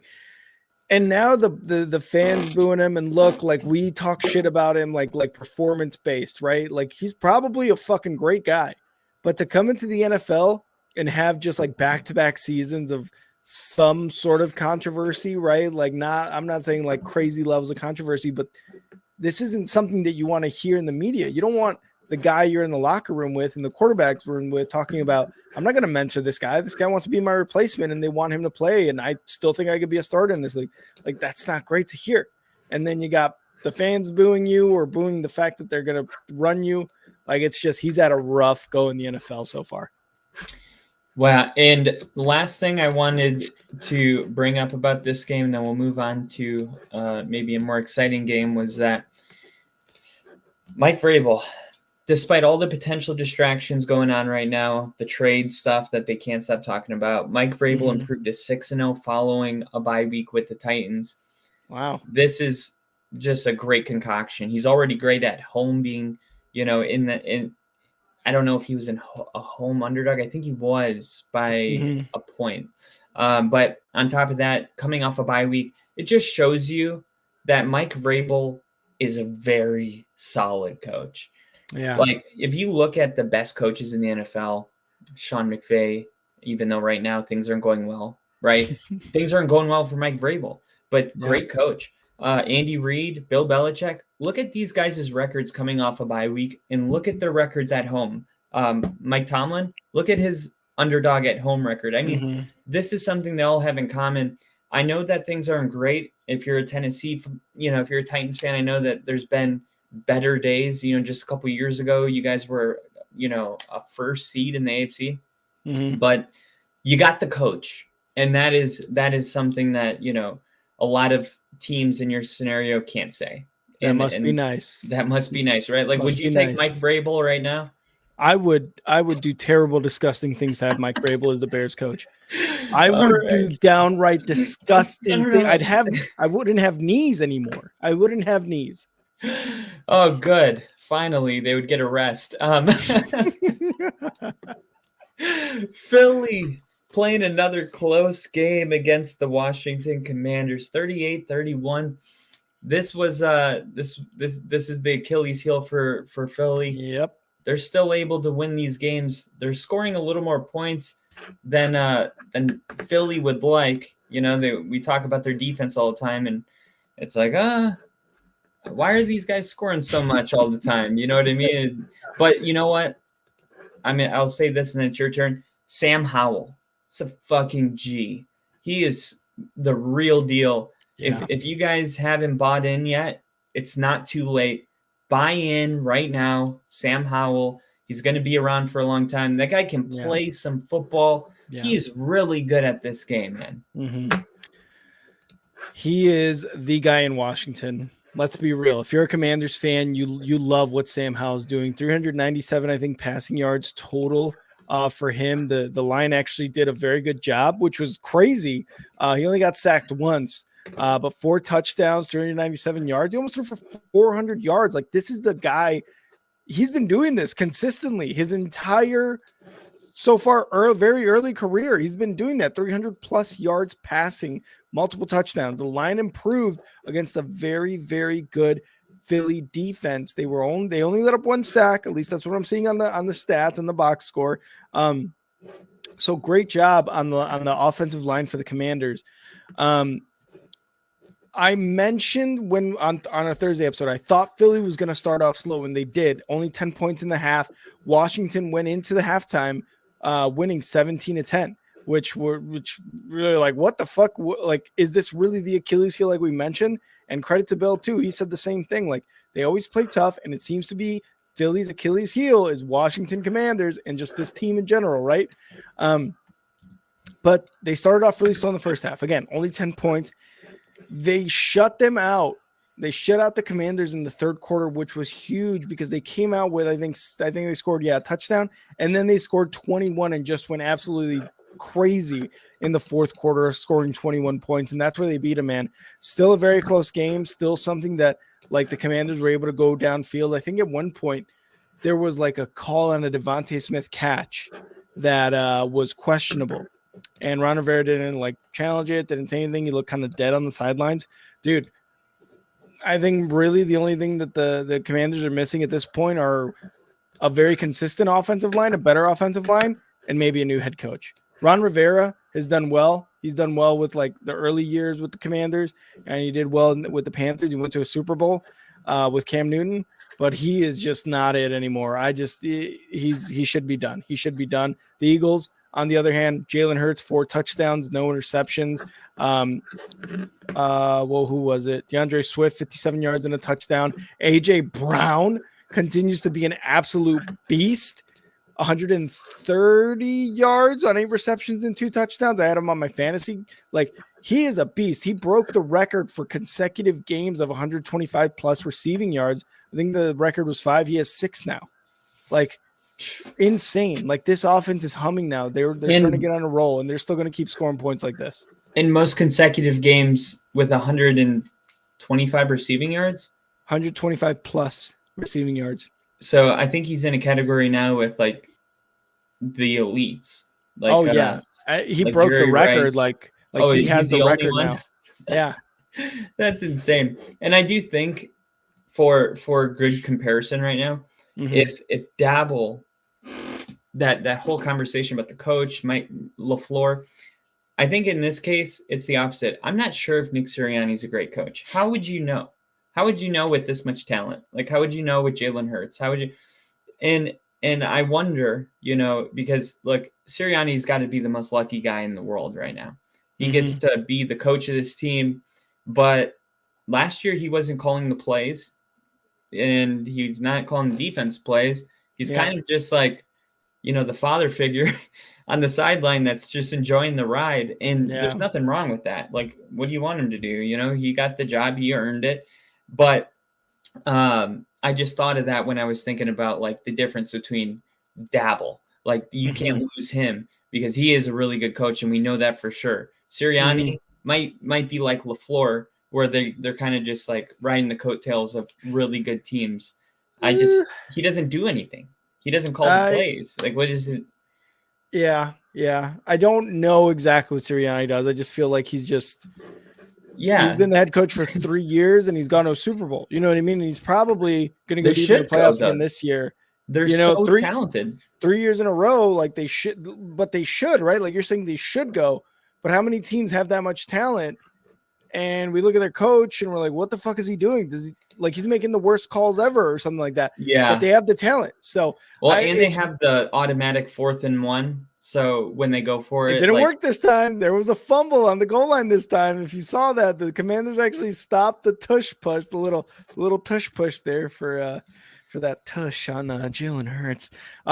So they stopped that play. But I don't know, man. Like, it is a very, very like good balance that you got to have with like the talent and the coaching staff. And I'm not talking about just the head coach. He is the figurehead, 100%, right? Like, but it's like, I feel like a lot of teams, and me included, I'd much rather have Sirianni than Dable, than a lot of these coaches in the league right now, than my own fucking coach, right? Like it's just, I don't know. I don't know exactly what they do in Philly, but it seems to be working. Yeah, I think Jalen Hurts is like the second best quarterback right now in football, and I think if you take the top quarterbacks, which would be like Mahomes, Joe Burrow, Jalen Hurts, and Andy Reid, Zach Taylor, Nick Sirianni, they're all very safe. And it'll always be like, look at Bill Belichick since Tom Brady left. I mean, this is a conversation worth having. This could be a good argument of the week, but you get what I'm saying, I think, a little bit. And I understand, like, yeah, it's one thing to have all the talent. It's another thing to have them produce on the field week in and week out and keep everybody level-headed and all of that. I'm not saying he's not a great coach. I'm just saying he's the luckiest coach besides Andy Reid in the NFL because all you got to do is just kind of, like Andy Reid's very innovative, but Sirianni's just kind of hanging out. So, hey, it's a Philly way, bro. Yeah. The next gen stat of the game, Jalen. That's why he was crying during the national anthem in the Super Bowl. He's like, I can't believe Jalen Hurts brought me here. Jalen Hurts completed 11 of 14 on 10 plus air yards for 207 yards, 4 touchdowns, including a completion percentage over expected of 31.3%. That is a lot to say that Jalen Hurts was extremely accurate in this game. When the completion percentage is, let's say, 2%, normally that means that you're going to have to lay a thread and a needle like through defenders, right? Because they come up with that percentage as the ball's leaving based on the coverage. So 11 for 14, I mean, Jalen Hurts is just very, very accurate with the football. He's a true dual threat. Like, I know, like, a lot of people were saying Justin Fields like needs to pass more, and it started getting in his head. And then you got some, Lamar Jackson that, people are like, he's a running back. He's not, but forget about all that. Jalen Hurts is like as balanced as you can get, because as much as he's very good at running the football, it's not his go-to. He hangs out in the pocket as long as Mahomes does, but when he decides to run, he's a better runner than Mahomes. Yeah. And that's what, it's crazy. Is like, I don't know what his ceiling is, but every time I watch Hurts play, man, I just can't believe he's an 88 in Madden. I just can't believe it. He deserves more. He deserves a higher rating than that. I just feel like that's so rude, but I'm always going to look for ways I can bring that in during the season because I'm super bummed about it. But that's all I got with this game. Philly's going to keep rolling. I think, do they go into a bye week this week? Who are they? I don't know. Well, it's Monday's episode. We don't have to know right now, but I'm sure Philly's going to keep on rolling and most likely beat whoever they play next. And the A.J. Brown thing that we brought up was that with 8 catches for 130 yards, 2 touchdowns, A.J. Brown became the first player in NFL history with 125 plus receiving yards in 6 straight football games. That is pretty freaking crazy. And you guys remember Temple, right? Of course. Temple, the man. He started dating Paige, who came to the theater. He's got himself a girlfriend. She's a Browns fan. They went and enjoyed themselves a football game. Unfortunately, it didn't go their way, but they took super cute pictures on the ferry and stuff. They're adorable together. It looked like a great time. The Seahawks, man, they were going to win this game, but probably by the margin that we saw it. And this to me is like, how is Cleveland doing this? Seriously, like, can we just stop and ask ourselves, how are they playing like teams like Seattle on the road this close with PJ Walker? Like, we're not giving that kind of pass to Tyrod Taylor. We're not giving, like, he's legitimately keeping Cleveland in the playoff hunt and with a winning record, even though they've had to play a really hard schedule. Like, if you really look at who they're playing week to week, it's been like this for a long time now. And Cleveland's been on the winning side of the most of them, but eventually, you're gonna drop one. Seattle, by the way, picked up defensive tackle from the Giants today. That was massive. I think Rich Eisen was saying most people will probably talk about Leonard Fournette being on the practice squad of the Eagles. What was it? It was Buffalo, the Bills. Buffalo, yeah. He's like, this is so much more massive what Seattle did, because they recognize that they're in a window and they're honing in on their craft, and they're like, let's just keep adding pieces. We know what we are. And look, Seattle's right there with the top of every NFC team. Every NFC team, I think they're tied with. I think everyone's got 2 losses at this point besides Philly. Philly's the only one-loss team. Philly has the best record right now in the NFL, and yeah, Seattle has 2. So they're Seattle tied with has a a couple better teams. record than the 49ers. Yep. Seattle is winning their division. They're number 1 in their division. So let's talk about it. What do you think about all this?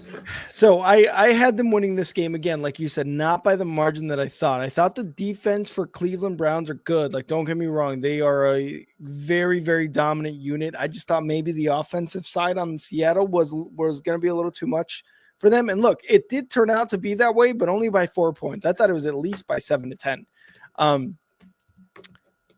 Credit to that offense, because they did play such a tough team in the Cleveland Browns, but credit even more to PJ Walker, like you said, being able to come into Seattle against in the loudest stadium in the NFL, arguably against Arrowhead. a very tough defense. Yeah, Arrowhead, fucking Seattle, like they're up there.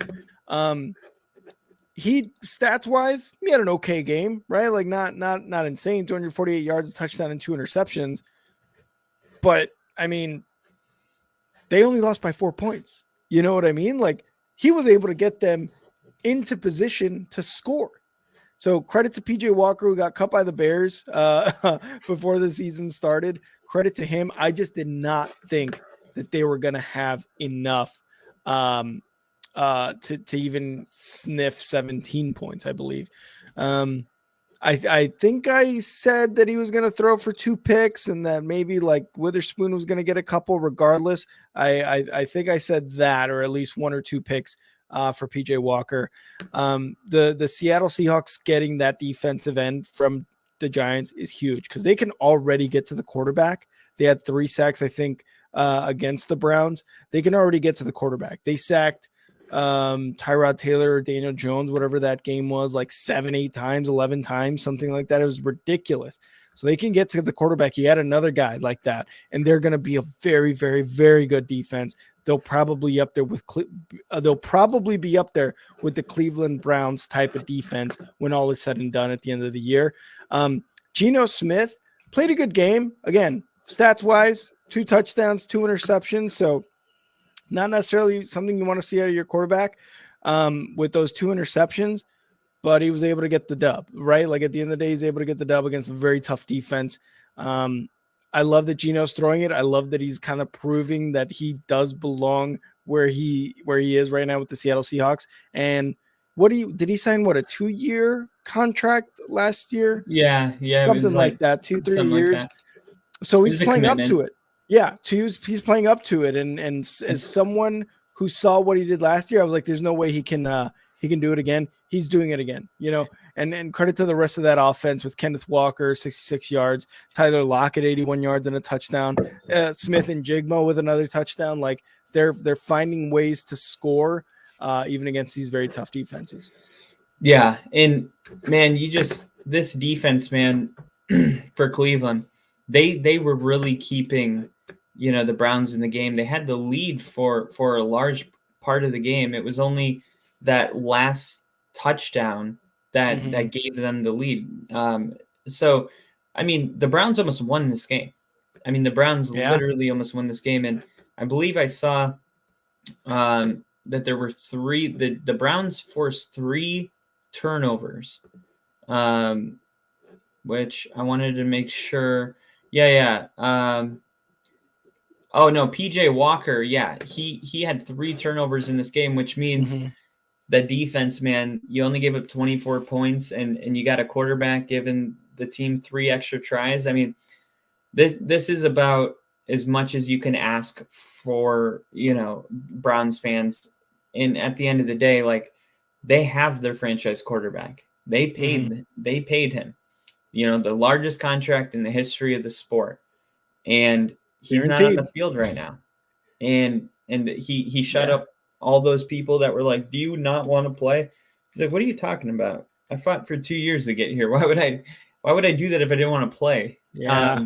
But it does kind of seem like, can he get back into the pads pretty soon? Because the Browns have a very talented defense, and they kind of not only need Deshaun Watson to come back, but they need him to have enough time to like get into a groove, because I do think this is a team that could go into the playoffs, be sneaky, and be one of those Giants teams that won the Super Bowl, from the wild card all the way up.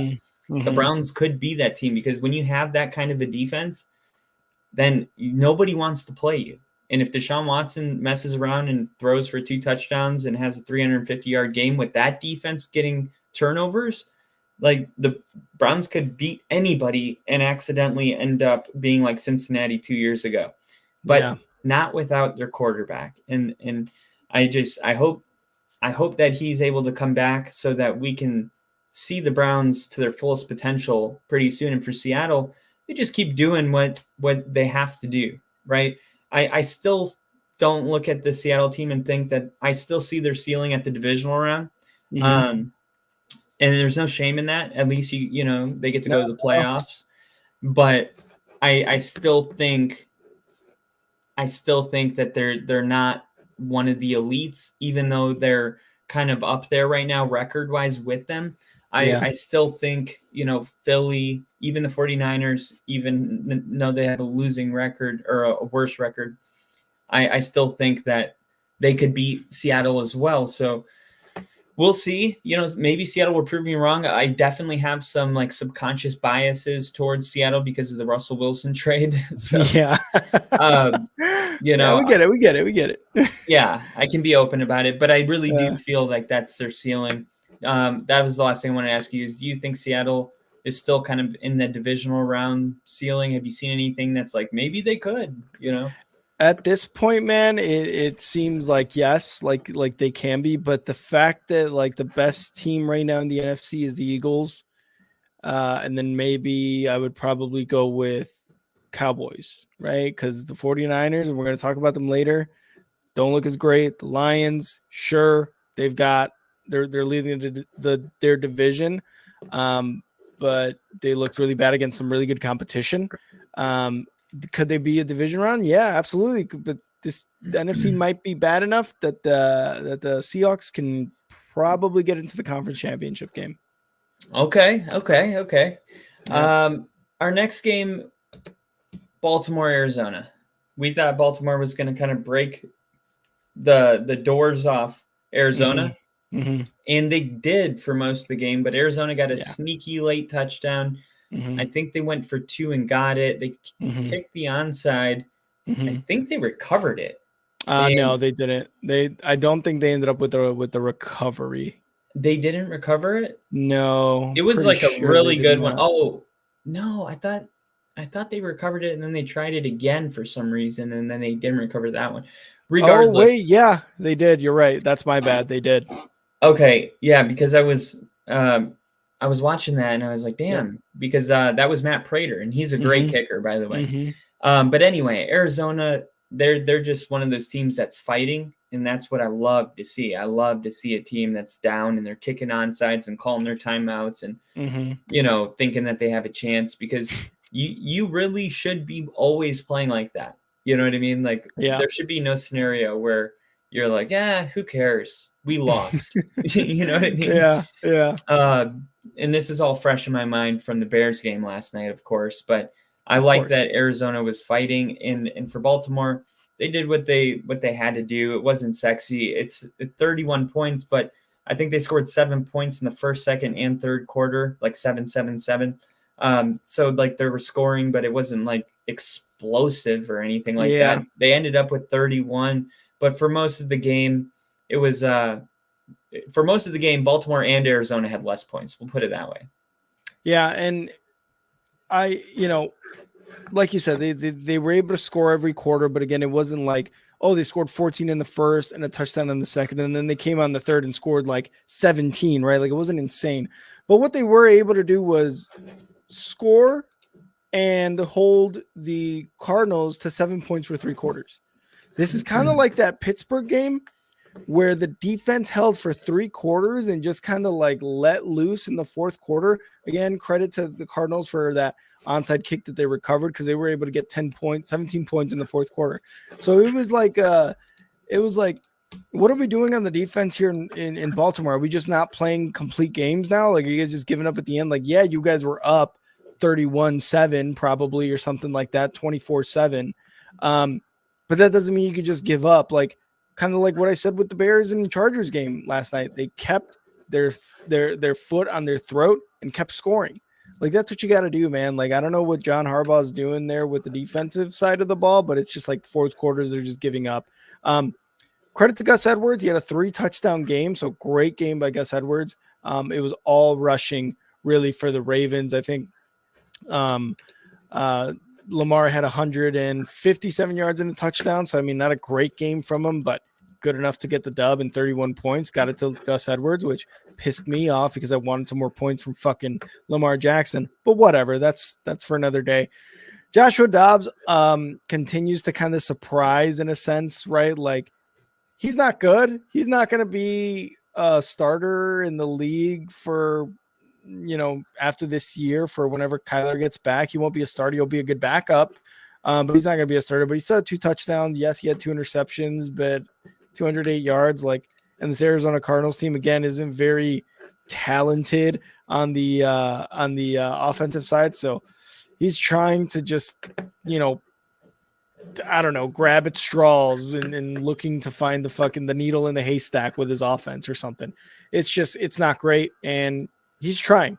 The offense is trying, but again, credit to the Arizona Cardinals for being able to almost come back in the fourth quarter in this game at home too. Yeah. And I think for the Ravens, coming off of that Lions win, they're trending, way up. If you ever look at those fantasy football projections, it'll have For sure. you like at 7, and then you'll have a great week and it'll have you at 3. Yeah. I think for the Ravens right now, I mean, they're shooting up. Probably the only team probably like that is Jacksonville in the AFC right now. Mm-hmm. So things are kind of clicking for Baltimore, which that's the expectations when you pay Lamar what you paid him. Like, we paid you and we somehow brought in weapons. This is a small window. All of this, Mm-hmm. OBJ, Mm-hmm. this is a season, and can we get a Super Bowl? I mean, that's what this is all about. And I would say for most of the season, I was like, no, the Ravens aren't a Super Bowl team. I'm still not going to say like, yeah, they're a Super Bowl team, but they're contending, and that's a great start for the organization, especially when you pay that kind of money. So we'll see, man. We'll see if they can continue to build off this, mess around and go on a 7-game winning streak. There's another team in their division that we'll get to that's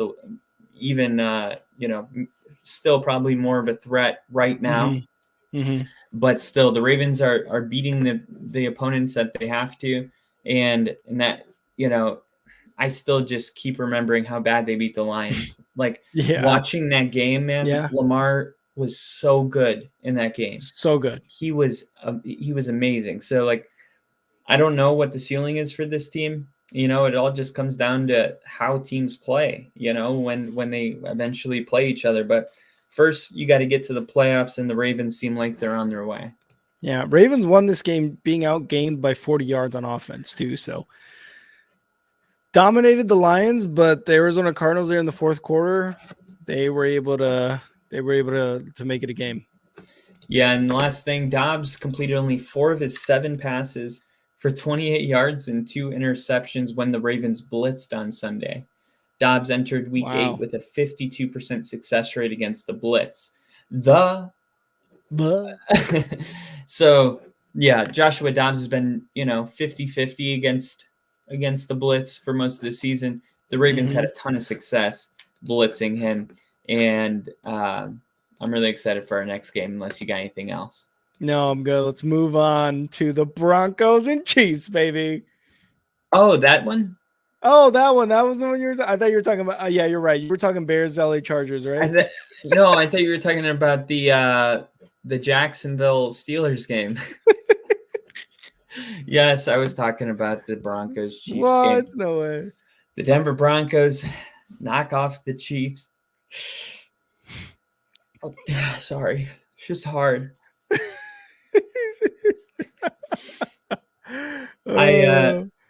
I just gotta say, man, I've seen a lot of shit since the Broncos beat the Chiefs. I became a father. I've been married. I've been divorced. Yeah.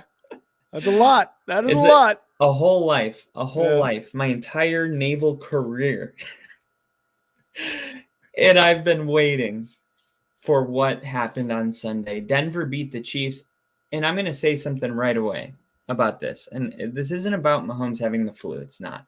When you look at the Chiefs Broncos in the last, like, because 8 years is a long time. So the last like 4 years, this has been a theme. Oh, it's 10 in a row. All right. We've lost 6 in a row to the Raiders, 7 in a row. Yep. And they're already talking about it. So imagine how long that really drags on. We didn't start talking about this last year. We started talking about this in 2018. You know what I mean? So when you look at this, like, they play Kansas City tough. There's no way that Kansas City thought this was a trap game, because in order for it to be a trap game, first off, it can't be a divisional opponent. You don't get trapped by a divisional opponent ever. That's just the way divisional opponents work. Secondly, Kansas City was on the road. They weren't even the home team, which is, oh, we got complacent at home. Kansas City got beat because they're a beatable football team. They are a very beatable football team, and they got exposed. Mahomes didn't throw a touchdown pass in this game. Yep. The defense was incredible. The pressure was there. We got rid of Randy Gregory and put in Barrett Browning, and you're seeing all this youthfulness, all these people bouncing around, making plays, bending, getting the ball out of Mahomes' hand, forcing awkward plays. Like, this defense, they've made some adjustments in the personnel, and the Denver Broncos have responded really well. They are on a 2-game winning streak right now. This is probably the biggest win that they'll have all season. They're going to ride this all the way into a bye week. Looking at this game, man, I can't believe I'm going to say this. I have hope again. Oh no, Kyle! Oh no! I don't want them to tank. I don't want them to trade. I like our players. I always have. I've always said, even when everybody else was like, oh, maybe, we got to blow the whole thing up, I've always said, no, dude, if we can't make Jerry Jeudy a good football player, the problem is with us. We know that Jerry Jeudy can be a good football player. Cortland Sutton can be a good football player. Javonte Williams is running the football again. And by the way, Denver, what's the difference? We know what we are now. We're a running football team. Yep, that's what we do. Yeah. We run the football, and now we play good defense. And with Javonte and this new undrafted Jaleel McLaughlin, things are a lot more easy. This offensive line is starting to mesh. This is one of the best offensive line. Quinn Meinerz, our guard, he's angry. He is very angry. Garrett Bowles, Mike McGlinchey, Ben Powers. This line is the best line that we've had in years. And it's almost like everything started connecting. The O-line wasn't doing good in the beginning of the year. The defense wasn't doing good. But it's like we finally got to a part in the season, and it reminds me of the Lions last year. It reminds me of like how the Lions kept coming so close to winning, but then eventually it was like they just couldn't win the football game. And then when they started winning, they really started rolling. I think Denver's about to start rolling. And by the way, now they have 14 days to prepare for Buffalo Monday night, which we'll be streaming. Yep. And if they win that game, it'll be over a month since they've lost a football game. Wow. I love it. I was happy for you because I was watching this game and I was like, I cannot believe that the Broncos are dominating the way they are. Jerry Jeudy had a score. Cortland Sutton had a score. Who else got a score? There was another player that received a touchdown. Javonte Williams got a receiving touchdown. Yep. Russell Wilson looked decent. He looked like he was getting the ball around, like 114 yards, 3 touchdowns. Like the 3 touchdowns doesn't even matter how many yards.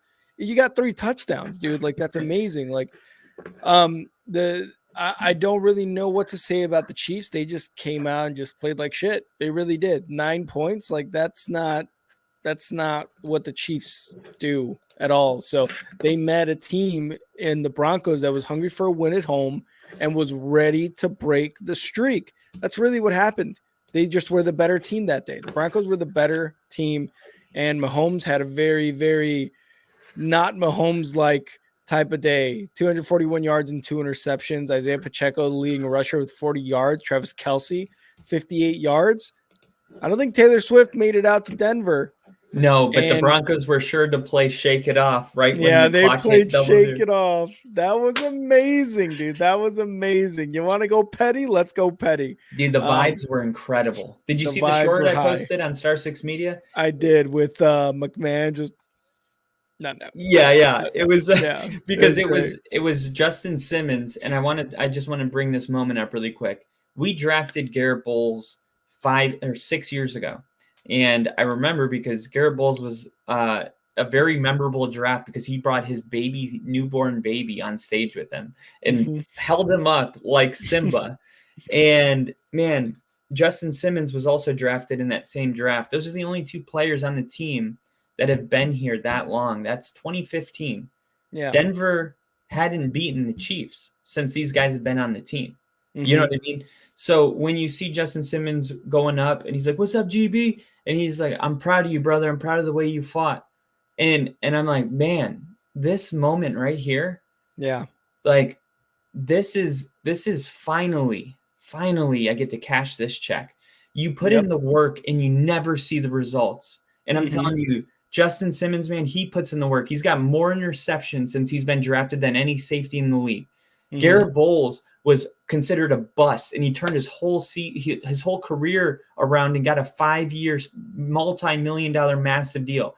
And he did that in 1 year. Like the amount of adversity that this team has gone through. This win, man, it was like all this weight is off of our shoulders. And it's like, okay, well, now that doesn't matter, maybe we can play more, like maybe we might mess around and believe that we're a good team. Like, you know what I mean? Because if you're not getting wins, it doesn't matter how you feel. If every week it's like, oh, we lost to the Chiefs again, it's like, okay, how good are we? And we'll never beat them. They probably go home after losing to the Chiefs and watch a documentary about Patrick Mahomes on their TV. And they're like, fuck, man, why can't I have nice things?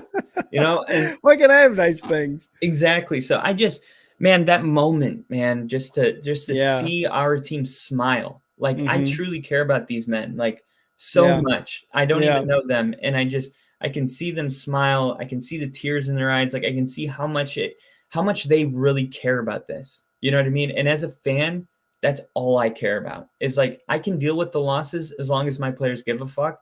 And they have always gave a lot of fucks, and it's hurt them and it's crushed them.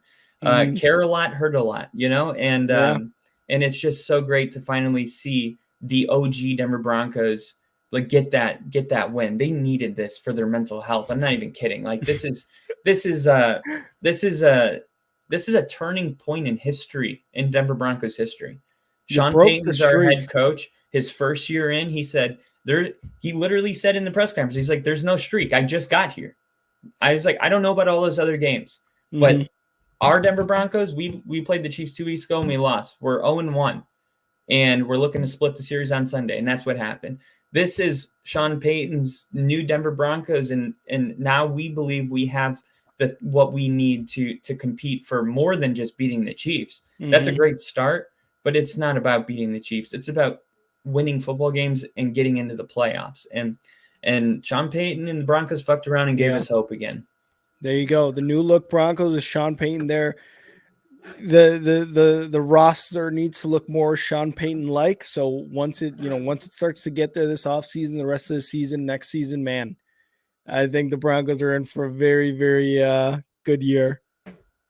All right, I'll just ignore that you're talking about next year. Our next game is the Cincinnati Bengals crushing the 49ers. I predicted it. I said that they were going to come out with a statement win off the bye.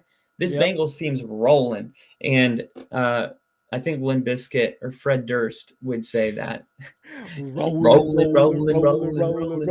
Joe Burrow, Jamar Chase, T. Higgins, Joe Mixon. No, I mean, this team is really, really good. And they weren't playing like it, but we figured it out. Joe Burrow's calf injury was a huge deal. It was thrown under the rug, and we expected, it to not matter, and it did. And as soon as he got healthy, the Bengals haven't lost again, and they're rolling. This is the Bengals. This is kind of what their MO is. But I think the Bengals, they're doing that thing now where maybe they win one or lose one or two more games for the rest of the year.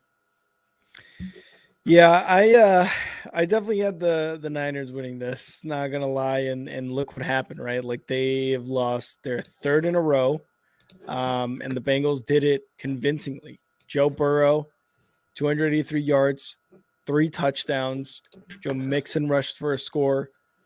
And the 49ers, dude, Brock Purdy looked, I don't know what's up with Brock Purdy. Still threw for 365 yards, but those 2 interceptions look bad. And that's with Christian McCaffrey. That's like they still have this is still the same team. I don't know where if Trent Williams was in or out of the game. He was out. Okay, so he was out. So that offensive line struggling without him, but it's just like this is still the same team. Like what's going on here, right? So I don't know what's going to happen with the 49ers. Like they still got McCaffrey in here, they still got Kittle, they still got Brandon Ayuk, both who went over 100 yards receiving, and yet somehow they only managed 17 points. Those 2 interceptions from Brock Purdy really hurt them. As far as the Bengals, like I said, very impressive and very convincing win. The Bengals have a tough Sunday night football game next week against the Bills. Then they got the Texans, then they got the Ravens, then they got the Steelers, the Jaguars. Like it's looking like it's going to be easy game, hard game, easy game, hard game, easy game, hard game for them. And then they got the Chiefs later on and the Browns. Like if the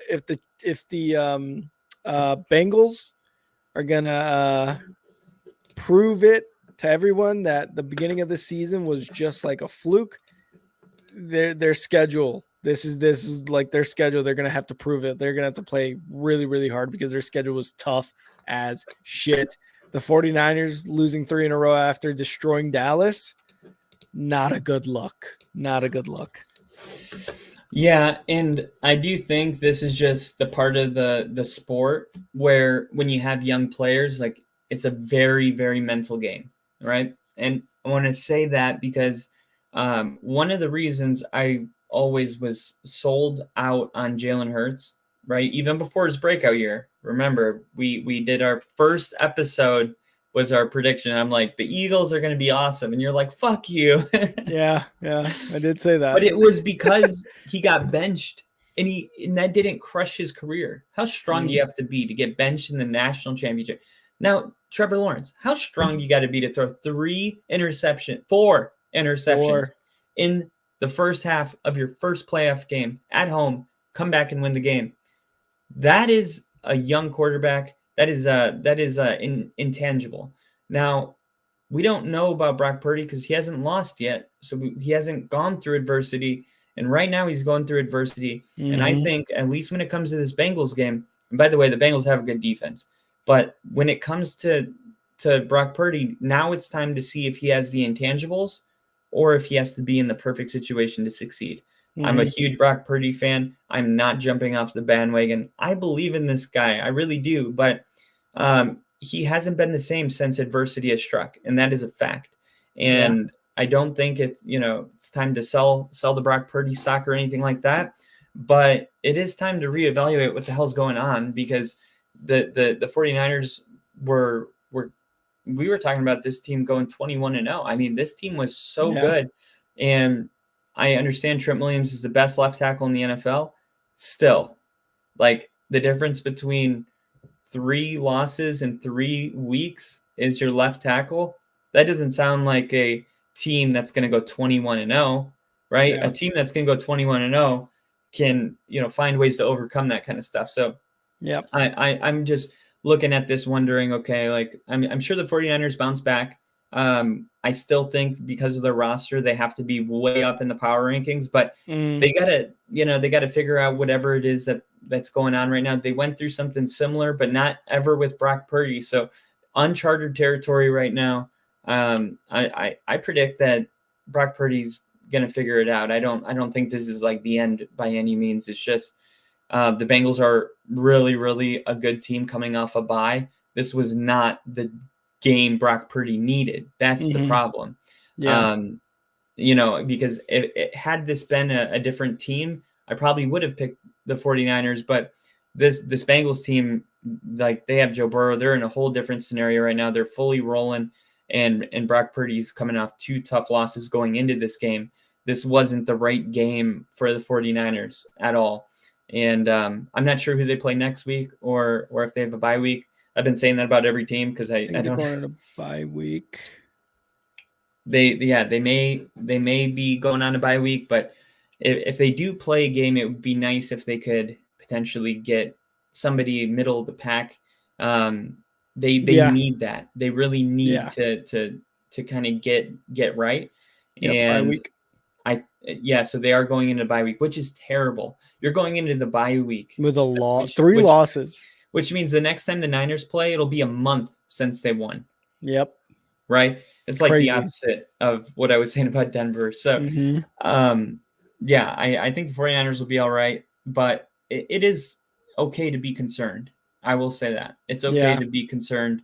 But control yourself. It's not the end of the world. The sky's not falling. Like, you got a great team. You got a great head coach. You're 1 game behind the Seahawks, who, are going to lose, a couple games. Yeah, definitely. I mean, even if you have to do it yourself when you play them, it's going to be all right for the 49ers. But this is just a little shocking based on how much can change in 3 weeks. Where we were 3 weeks ago to where we are now is a big difference.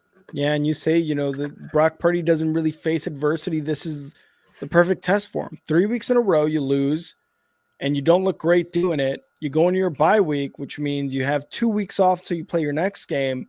In those 2 weeks, do you have doubt in your mind that you can play the way you were playing before?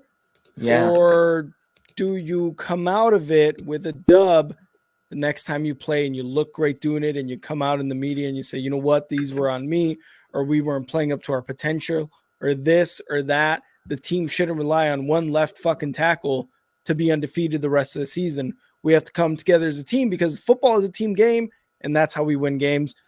This is going to be a very, very good test for Brock Purdy against, unfortunately, the Jaguars in Week 10. Ooh. That's going to be great. Nick Bosa generated 9 quarterback pressures in the first half, the most pressures by a pass rusher in the first half of a game this season. He finished with 12 for the game. So Nick Bosa, man, 12 pressures. That is insane, dude. That is like every single third play he's back there rushing the quarterback. So Nick Bosa and that defense still grinding, which is one of the strong suits of this team. So reason to be hopeful moving forward. Our next game, which is the game that I don't know if you want to. Do you want to? We don't have to. It was the Bears loss. And if you want to see my reaction on the Bears loss, tell them for like 60 seconds, because I got a D for the P. Okay. Yeah. Go watch the instant reaction for Sunday Night Football with me. But I do just have one thing to say, and it sucks because Kyle's in here. I was watching the post-game press conference with Eberflus. And, I called him a coward. I said he was playing chicken shit football, not calling his timeouts, not really giving the Bears another chance to score some meaningful points, to play some meaningful football there at the end, right? Last minute, 2 minutes, whatever it was of that game. And instead he just kneeled it, right? He just called the kneel. Let's fucking go home. Called him a coward, just said all these things, fire him, get rid of him. He doesn't deserve to be the coach of the Bears. I said some pretty horrible things about Matt Eberflus. And look, the guy I saw at the press conference there after Sunday Night Football, Matt Eberflus, he looked tired. He looked stressed. He looked sad. He looked just not happy in the situation he's in. I feel bad. I feel bad for saying those things, but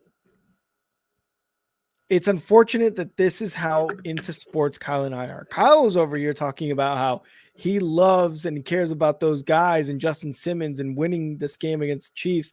And I'm over here tearing up Matt Eberflus for the way he's coaching and the way I don't like the way he's coaching.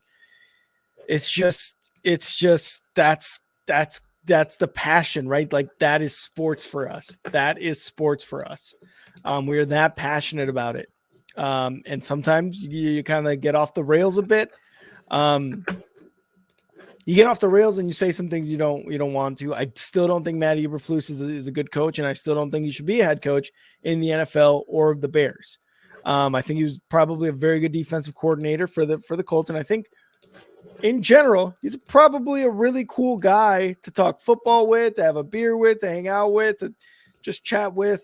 So what I said about Matty Eberflus was absolutely crazy. The Bears, though, were dog shit team. They were a dog shit team, and if you want to see my just like unfiltered reaction, go look for our instant reaction video of the Bears and Chargers, and you will see that. Yeah, it was a rough night for not just you, but I would say all Bears fans. Justin Herbert opened the game with 11 straight completions. The odds of him completing all those attempts based on their completion probabilities was 5.8%. So the Chargers kind of had fate on their side, on top of the Bears having nobody on their side. So yeah, it was a rough one. We look to next week. It's all we can do. And that is it for our week 8. It was a great week 8, man. That was a loaded week 8. A lot of good football. We learned a ton about a lot. Some teams we kind of knew, but overall, just such a great. Probably because the Broncos beat the Chiefs. I'm like, overall, this is like feels like one of the best weeks ever. Great, very surprising week, and it is trade deadline tomorrow. So Kyle and I will do our best to try to keep you guys updated on Twitter. Go follow us on Twitter to go check out what's going on. But let's move on, Kyle, to our next segment here.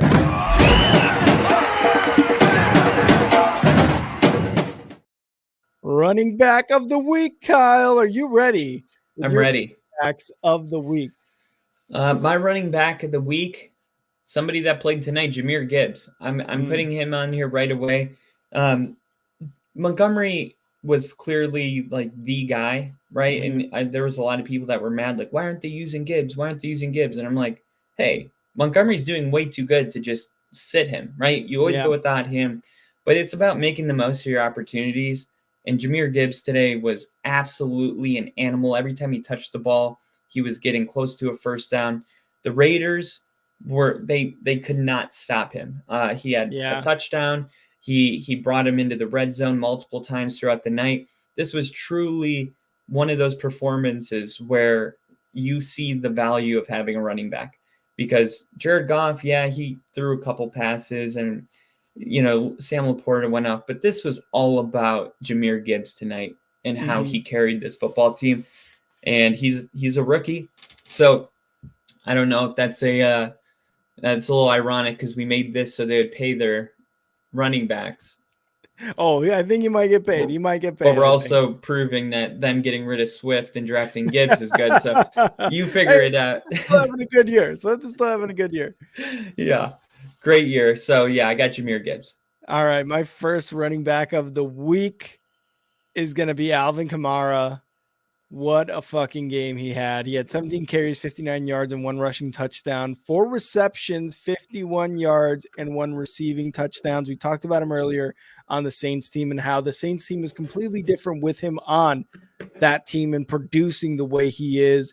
Him and McCaffrey have similar stats over their career, and yet McCaffrey is really talked about as that like number 1 overall running back because he can do it all. Alvin Kamara can do it all.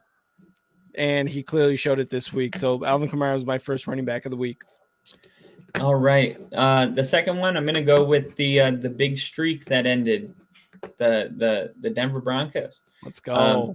I'm going to go with our running back. And you might be wondering which one. Well, the guy that carried the ball 27 times. Now, I know it says he only averaged 3.1 yards a carry. Very misleading. Javonte Williams was running very hard. He had 85 yards, and Jaleel McLaughlin had 33. Russell Wilson ran it even for 30 yards. Overall, the Kansas City Chiefs were giving up 111 rushing yards per game. Wow. Denver ran a season high 153 rushing yards on this Kansas City defense, and it was because of the wear and tear of Javonte Williams, because Javonte Williams, he is Nick Chubb. He broke the most tackles his final year in college of any player in history. He runs very angry, very hard, and he is back into full season form. And he also got his first touchdown since returning from his injury that was supposed to be a career-ending injury. 3 of the 4 knee ligaments tore. Oof. And not only did he come back and finally he's in that form, but he came back in like 9 months, dude. Like this is insane what he did. I was worried about him, to be honest. I was like, are you sure? But Javonte is back, and he is the reason Denver beat the Chiefs, and because of that, he is my running back of the week. Damn right. Pay Russell Wilson for what he's doing in the running game, all right? Pay him. My last running back of the week goes to Ravens running back Gus Edwards for basically being the entire offense for the Ravens this week. 19 carries, 80 yards, and 3 rushing touchdowns for Gus Edwards. Not a guy that you really see, this year at least that has these types of numbers. So when he has these types of numbers, you really want to highlight it. And that's exactly what I'm doing with Gus Edwards. He had a hell of a game this week. Yeah, anytime you get 3 touchdowns in 1 week, you got to make the segment. Absolutely. And all right, Kyle, let's move on to the best segment of all. Top 5, no debating. Top 5, top 5, top 5. Top 5, top 5, top 5. The one segment that gets me and Kyle the most heated. Hopefully you guys enjoy it. We always make it our own little video, to view on YouTube. So go check it out. And Steve, we will see you next time, man. Thank you for tuning in. Great stream this weekend, guys. Konnichiwa. Konnichiwa. Thanks for coming in, Steve. All right. Top 5, top 5, top 5. Kyle, you started first last week, so I will go first this week at number 5. For my top 5 in week 8, I'm going with the Seattle Seahawks. They beat a great defense in the Cleveland Browns. They were able to beat them only by 4 points. And yes, Geno Smith threw for 2 interceptions, but that just credit to that defense in Cleveland. They were able to beat them. They are atop the NFC West now. NFC West division leader Seahawks coming in at my number 5. How about you, Kyle? And number 5, I got the 49ers still. Okay. I had to move the 49ers. I don't want to overreact. I don't want to be the guy that's got a brand new top 5 every week. That kind of shows a little bit like I don't know what's going on. I do think the 49ers are struggling right now. But to say that they're not a top 5 team based on the last 3 weeks, especially coming off this last one against Cincinnati, I still think whatever it is, they got the bye week. I think they're gonna fix whatever it is, and they're gonna come back and finish the season strong. And it'll make, I could understand people might push them out, but I did move them. They were number 1 3 weeks ago, and then they went to 2, then went to 3. Now they're at 5. If they keep it up, they will be gone, but not yet. All right. Number 4, week 8, top 5 for me is the Chiefs. They come off a loss against the Broncos. The streak has been broken. They looked really bad, only scoring 9 points. Patrick Mahomes had a bad game. But the Broncos were just hungry, and they were the better team, and they got the dub. That's all it is. The Chiefs still have a very good defense. They still have Patrick Mahomes and Travis Kelce and Pacheco and all these guys on offense. Still got Andy Reid. They're going to be fine after this loss, in my opinion. They're still going to be division winners. Sorry, Kyle. I got them in at number 4. They were my number 2 last week. All right. I got the Denver Broncos at number 4. And the reason I had You're absolutely insane. Oh, man. No, I got the Jacksonville Jaguars at number 4. Okay. I think Jacksonville's playing really good. They're taking the ball away on defense. The opportunities, what do you call opportunity? I've been struggling with this word today. Yeah, the defense, opportunistic. That is it. They make the most of every opportunity they get. Trevor Lawrence, he has a lot of weapons. He's got the second best running back in the league right now. Mhm. And by the way, now he's a receiving threat as well. He had like an 860-yard touchdown reception. Jacksonville's rolling. They're on, they might be too low on this list. They have the longest winning streak in the NFL right now, and they're only at number 4. If they keep on winning, they're going to end up somewhere closer to the top. Gotcha. Like it. Number 3 for me, the Baltimore Ravens. The Baltimore Ravens destroyed the Lions last week. Basically destroyed the Cardinals this week for 3 quarters. Their defense just gave up 17 points in the 4th. They still won this game. If you watch the whole game, pretty convincingly, let's be honest. I've got the Ravens at number 3. They just need, it seems to be a topic of conversation week in, week out. Lamar Jackson has a very good game passing through the air, and all of a sudden he can't even get to 200 yards. There needs to be some sort of consistency. Don't get me wrong. I love that Gus Edwards is rushing for 3 touchdowns, but that offense needs to be a little bit more balanced if you're going to get Lamar Jackson all these weapons, right? It's kind of like that, in this especially NFL. against Arizona. Especially against Arizona. That defense is tough, but not as tough as the Detroit Lions defense was. And you dismantled 5. them. Yeah. I can understand that. I'm going with the Bengals. I'm going with the same division, but I'm taking the Bengals. And when I look at the Bengals, the calf strain is over. Joe Burrow's back. I mentioned it earlier when I put basically I wrote if he's not all the way back, that makes the Bengals even scarier. This defense is really good. They drafted a lot of weapons. It seems like they're getting into that form where they're going to end up being a favorite to be in the AFC Championship. Maybe it's Bengals Jaguars that is the real matchup, and this could be Mahomes' first year not being in an AFC Championship. And if there's a team that I think can do that, it's Joe Burrow. He has a winning record against them, and right now the Chiefs have a lot of problems offensively that they're not able to get the ball downfield. This is a huge problem. Mahomes didn't even have a touchdown pass last week. It's one thing to have struggles. It's one thing to not even have a single touchdown pass. And the Bengals are kind of going the whole other way with it. T. Higgins isn't even really into form yet, but Joe Mixon had a great game. Jamar Chase, these guys are going to be really good, and they're going to be around late into December or January. Yeah, they definitely looked good in week 8, although don't necessarily think I agree with that pick at number 3. Number 2 for me, I've got the Jacksonville Jaguars at number 2. They are on a 5-game winning streak.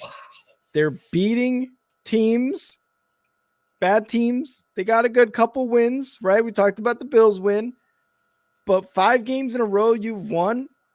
Absolutely, you deserve to be on this top 5 list, and especially pretty high with what you're doing in a very tough AFC division. So I got the Jaguars at number 2 on my top 5. Well, they stayed in London, so they kind of got an easy second win, and then that first game I think it was against Atlanta, and then they beat the Colts. No, I'm just they are rolling, but it's not like they're beating. The Bengals beat the 49ers in San Francisco. To me, that's a little more but the Steelers win was the most impressive yet of the 5. So trending in a great way. I can respect the pick. At number 2, I'm going to go with Detroit. I know that they came off a bad loss. I'm going to call it a bad day at the office. I think that this roster is absolutely loaded. I think that they got dogs. I think that their head coach is going to bite kneecaps. I think they're going to win in the trenches. And I think after tonight, there's not a team in the NFL that has a better running back duo than this team, which is the formula for going all the way, all the way. If you can have, and don't forget about Reynolds. I mean, I'm not even talking about Reynolds right now. I'm talking about Jahmyr Gibbs coming out for Montgomery and how problematic that's going to be for defenses. Having 2 very, very great running backs staying fresh an entire game with Amon-Ra St. Brown. He had over 100 yards and it didn't even look like it today. That's how Yeah. easy he did it. Sam Laporta looks like the second best tight end in the NFL. Jameson Williams, he's starting to really figure out, after the suspension, he's starting to roll. There's just, this team is just all around very good. The only team that compares really is the team ahead. And number one for both Kyle and I, 1, 2, 3. The Denver Eagles. Broncos. I was going to say Bears, but I'm like, no, he's going to say something stupid too. The Eagles are number one. They are the best record in the NFL. They are still as good as they were last year, although they've started the season as they start games kind of slow. But the Eagles, still the number one team in the NFC and probably the favorites to get to the Super Bowl this year. That's why I got them at number one, Kyle. I agree, 100%. Yeah. And for me, we talked about the 49ers.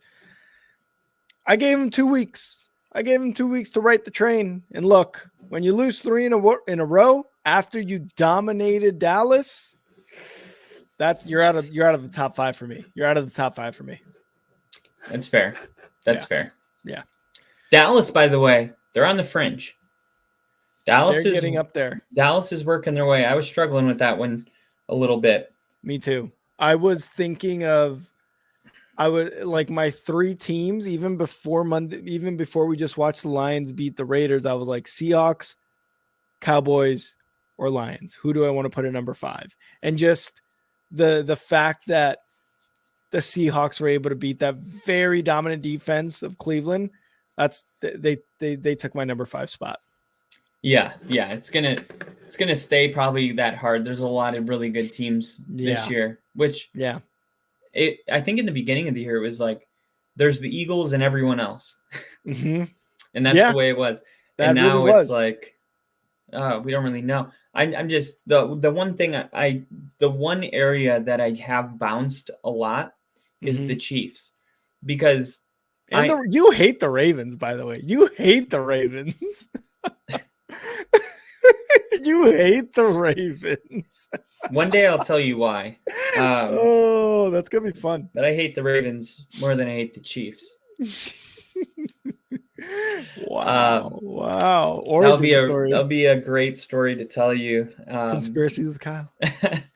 But yeah, the Chiefs, man, they had him at number 1 last week, and I felt like, why not? I mean, they were playing good defense, but there's something missing, from this team. And it's one thing to say, a team is, man, they're so beatable, but until someone beats them, it's like, it's all talk. You know what I mean? Yeah. Watching a team like Denver, no offense to Denver, I think they could be a good team, but still, that was kind of enough for me to be like, okay, not only are they beatable, but we just beat them, and it didn't look that difficult, to be completely honest. And I worry about, I don't worry, but if you're a Chiefs fan, you have concerns right now about the passing game, about Rice. Is Rice your guy? Like, what? Yeah. I mean, you got McCole Hardman back in, but it's just something's a little off. And until they kind of make those adjustments,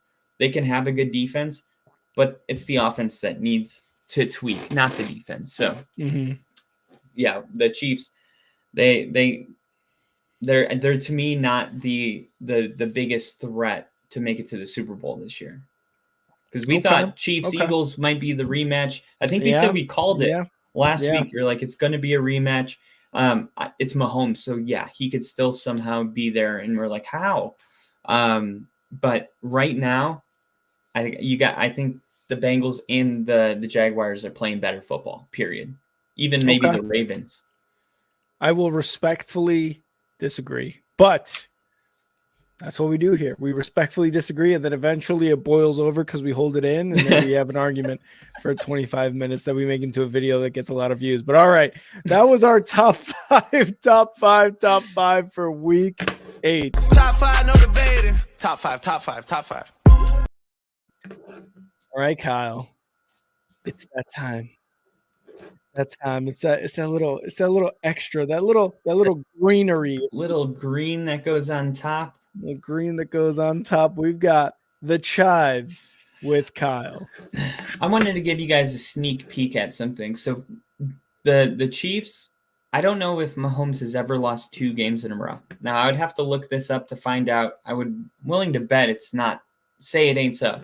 But the Chiefs are going to have to play a game in a different country next week. And the team that they were playing is the Miami Dolphins. And this is a great moment for 2 teams. The Miami Dolphins continue to be good at home and then lose on the road to good teams. The Chiefs, they're struggling a little bit offensively, and they're coming off a really bad loss. So you got 2 teams that are trying to prove themselves in the AFC picture, playing each other, and only one of them gets to come away with a win. I'm super excited for this game. I wanted to make sure I sprinkle that on top. We will talk more about it on Thursday when we do our predictions for Week 9. Love it, love it, love it. That was the Chives with Kyle, and thank you to everybody who tuned in. Not only to this episode, Bill, Steve, we had someone named Nikki on here. Thank you guys all for tuning in, not only to this episode, but to the stream of Monday Night Football and to the instant reaction of Monday Night Football. We always like to thank you guys for coming in and, chatting with us, making fun of us, pointing out how dumb we are, pointing out how wrong we are, which kind of goes hand in hand with dumb. So we appreciate us. Yeah. Drinking with us. Just vibe, just the overall vibe. You feel me? So thank you guys for tuning in. We always appreciate you guys tuning in. I know I do, even when I get a little spicy, like Bill said on, Bears games. But thank you so much. Yep, there it goes. Rick was pretty spicy, not gonna lie. But we're always here for you guys, and we appreciate you guys always being here for us. So catch our next stream on Thursday Night Football. We're going to have the stream. We're going to have the reactions, and we're going to have our Week 8 prediction or Week 9 predictions. Quickly, Kyle, who do you have this week, Week 9 for Thursday Night Football between the Steelers and the Titans? Steelers are at home. I'm gonna take the Steelers. I'm taking the Steelers. No, yeah, I'm taking the Steelers. Yeah, I'm taking. It's Mike Vrabel. And Tomlin at home, Tomlin at home. Pick it might not be. I am picking it. I'm picking it. I'm picking the Steelers. There you go. But make sure to catch our live stream on Thursday. We will go into a little bit deeper into why we are picking who we're picking. Other than that, follow us on Twitter, where we are always active with you guys, with the whole NFL community. You can follow me at and now Rick, Kyle. Where can they follow you on Twitter? You can follow me at FTBLONLYPODCAST. I would appreciate it. Don't mind all the sex robots that keep liking my stuff. Not sure how to get rid of them. I block them, but new ones come back. You gotta send them all a dick pic and they'll go away, Kyle. I think that's kind of how it goes. No, that's how they started coming in. I know I've done it. I was going to say, I know I've done it 1,000 times. I think it's your turn to do it. But yeah, follow us on Twitter. And if you don't know where it's at, look up at the top of your screen and look at the bottom of your screen and look to Kyle's side of the screen where you can find us on Twitter. We will see you guys. We will see you guys on Thursday. Kyle, as always, man, it was a good time. I'll see you Thursday, brother. See ya.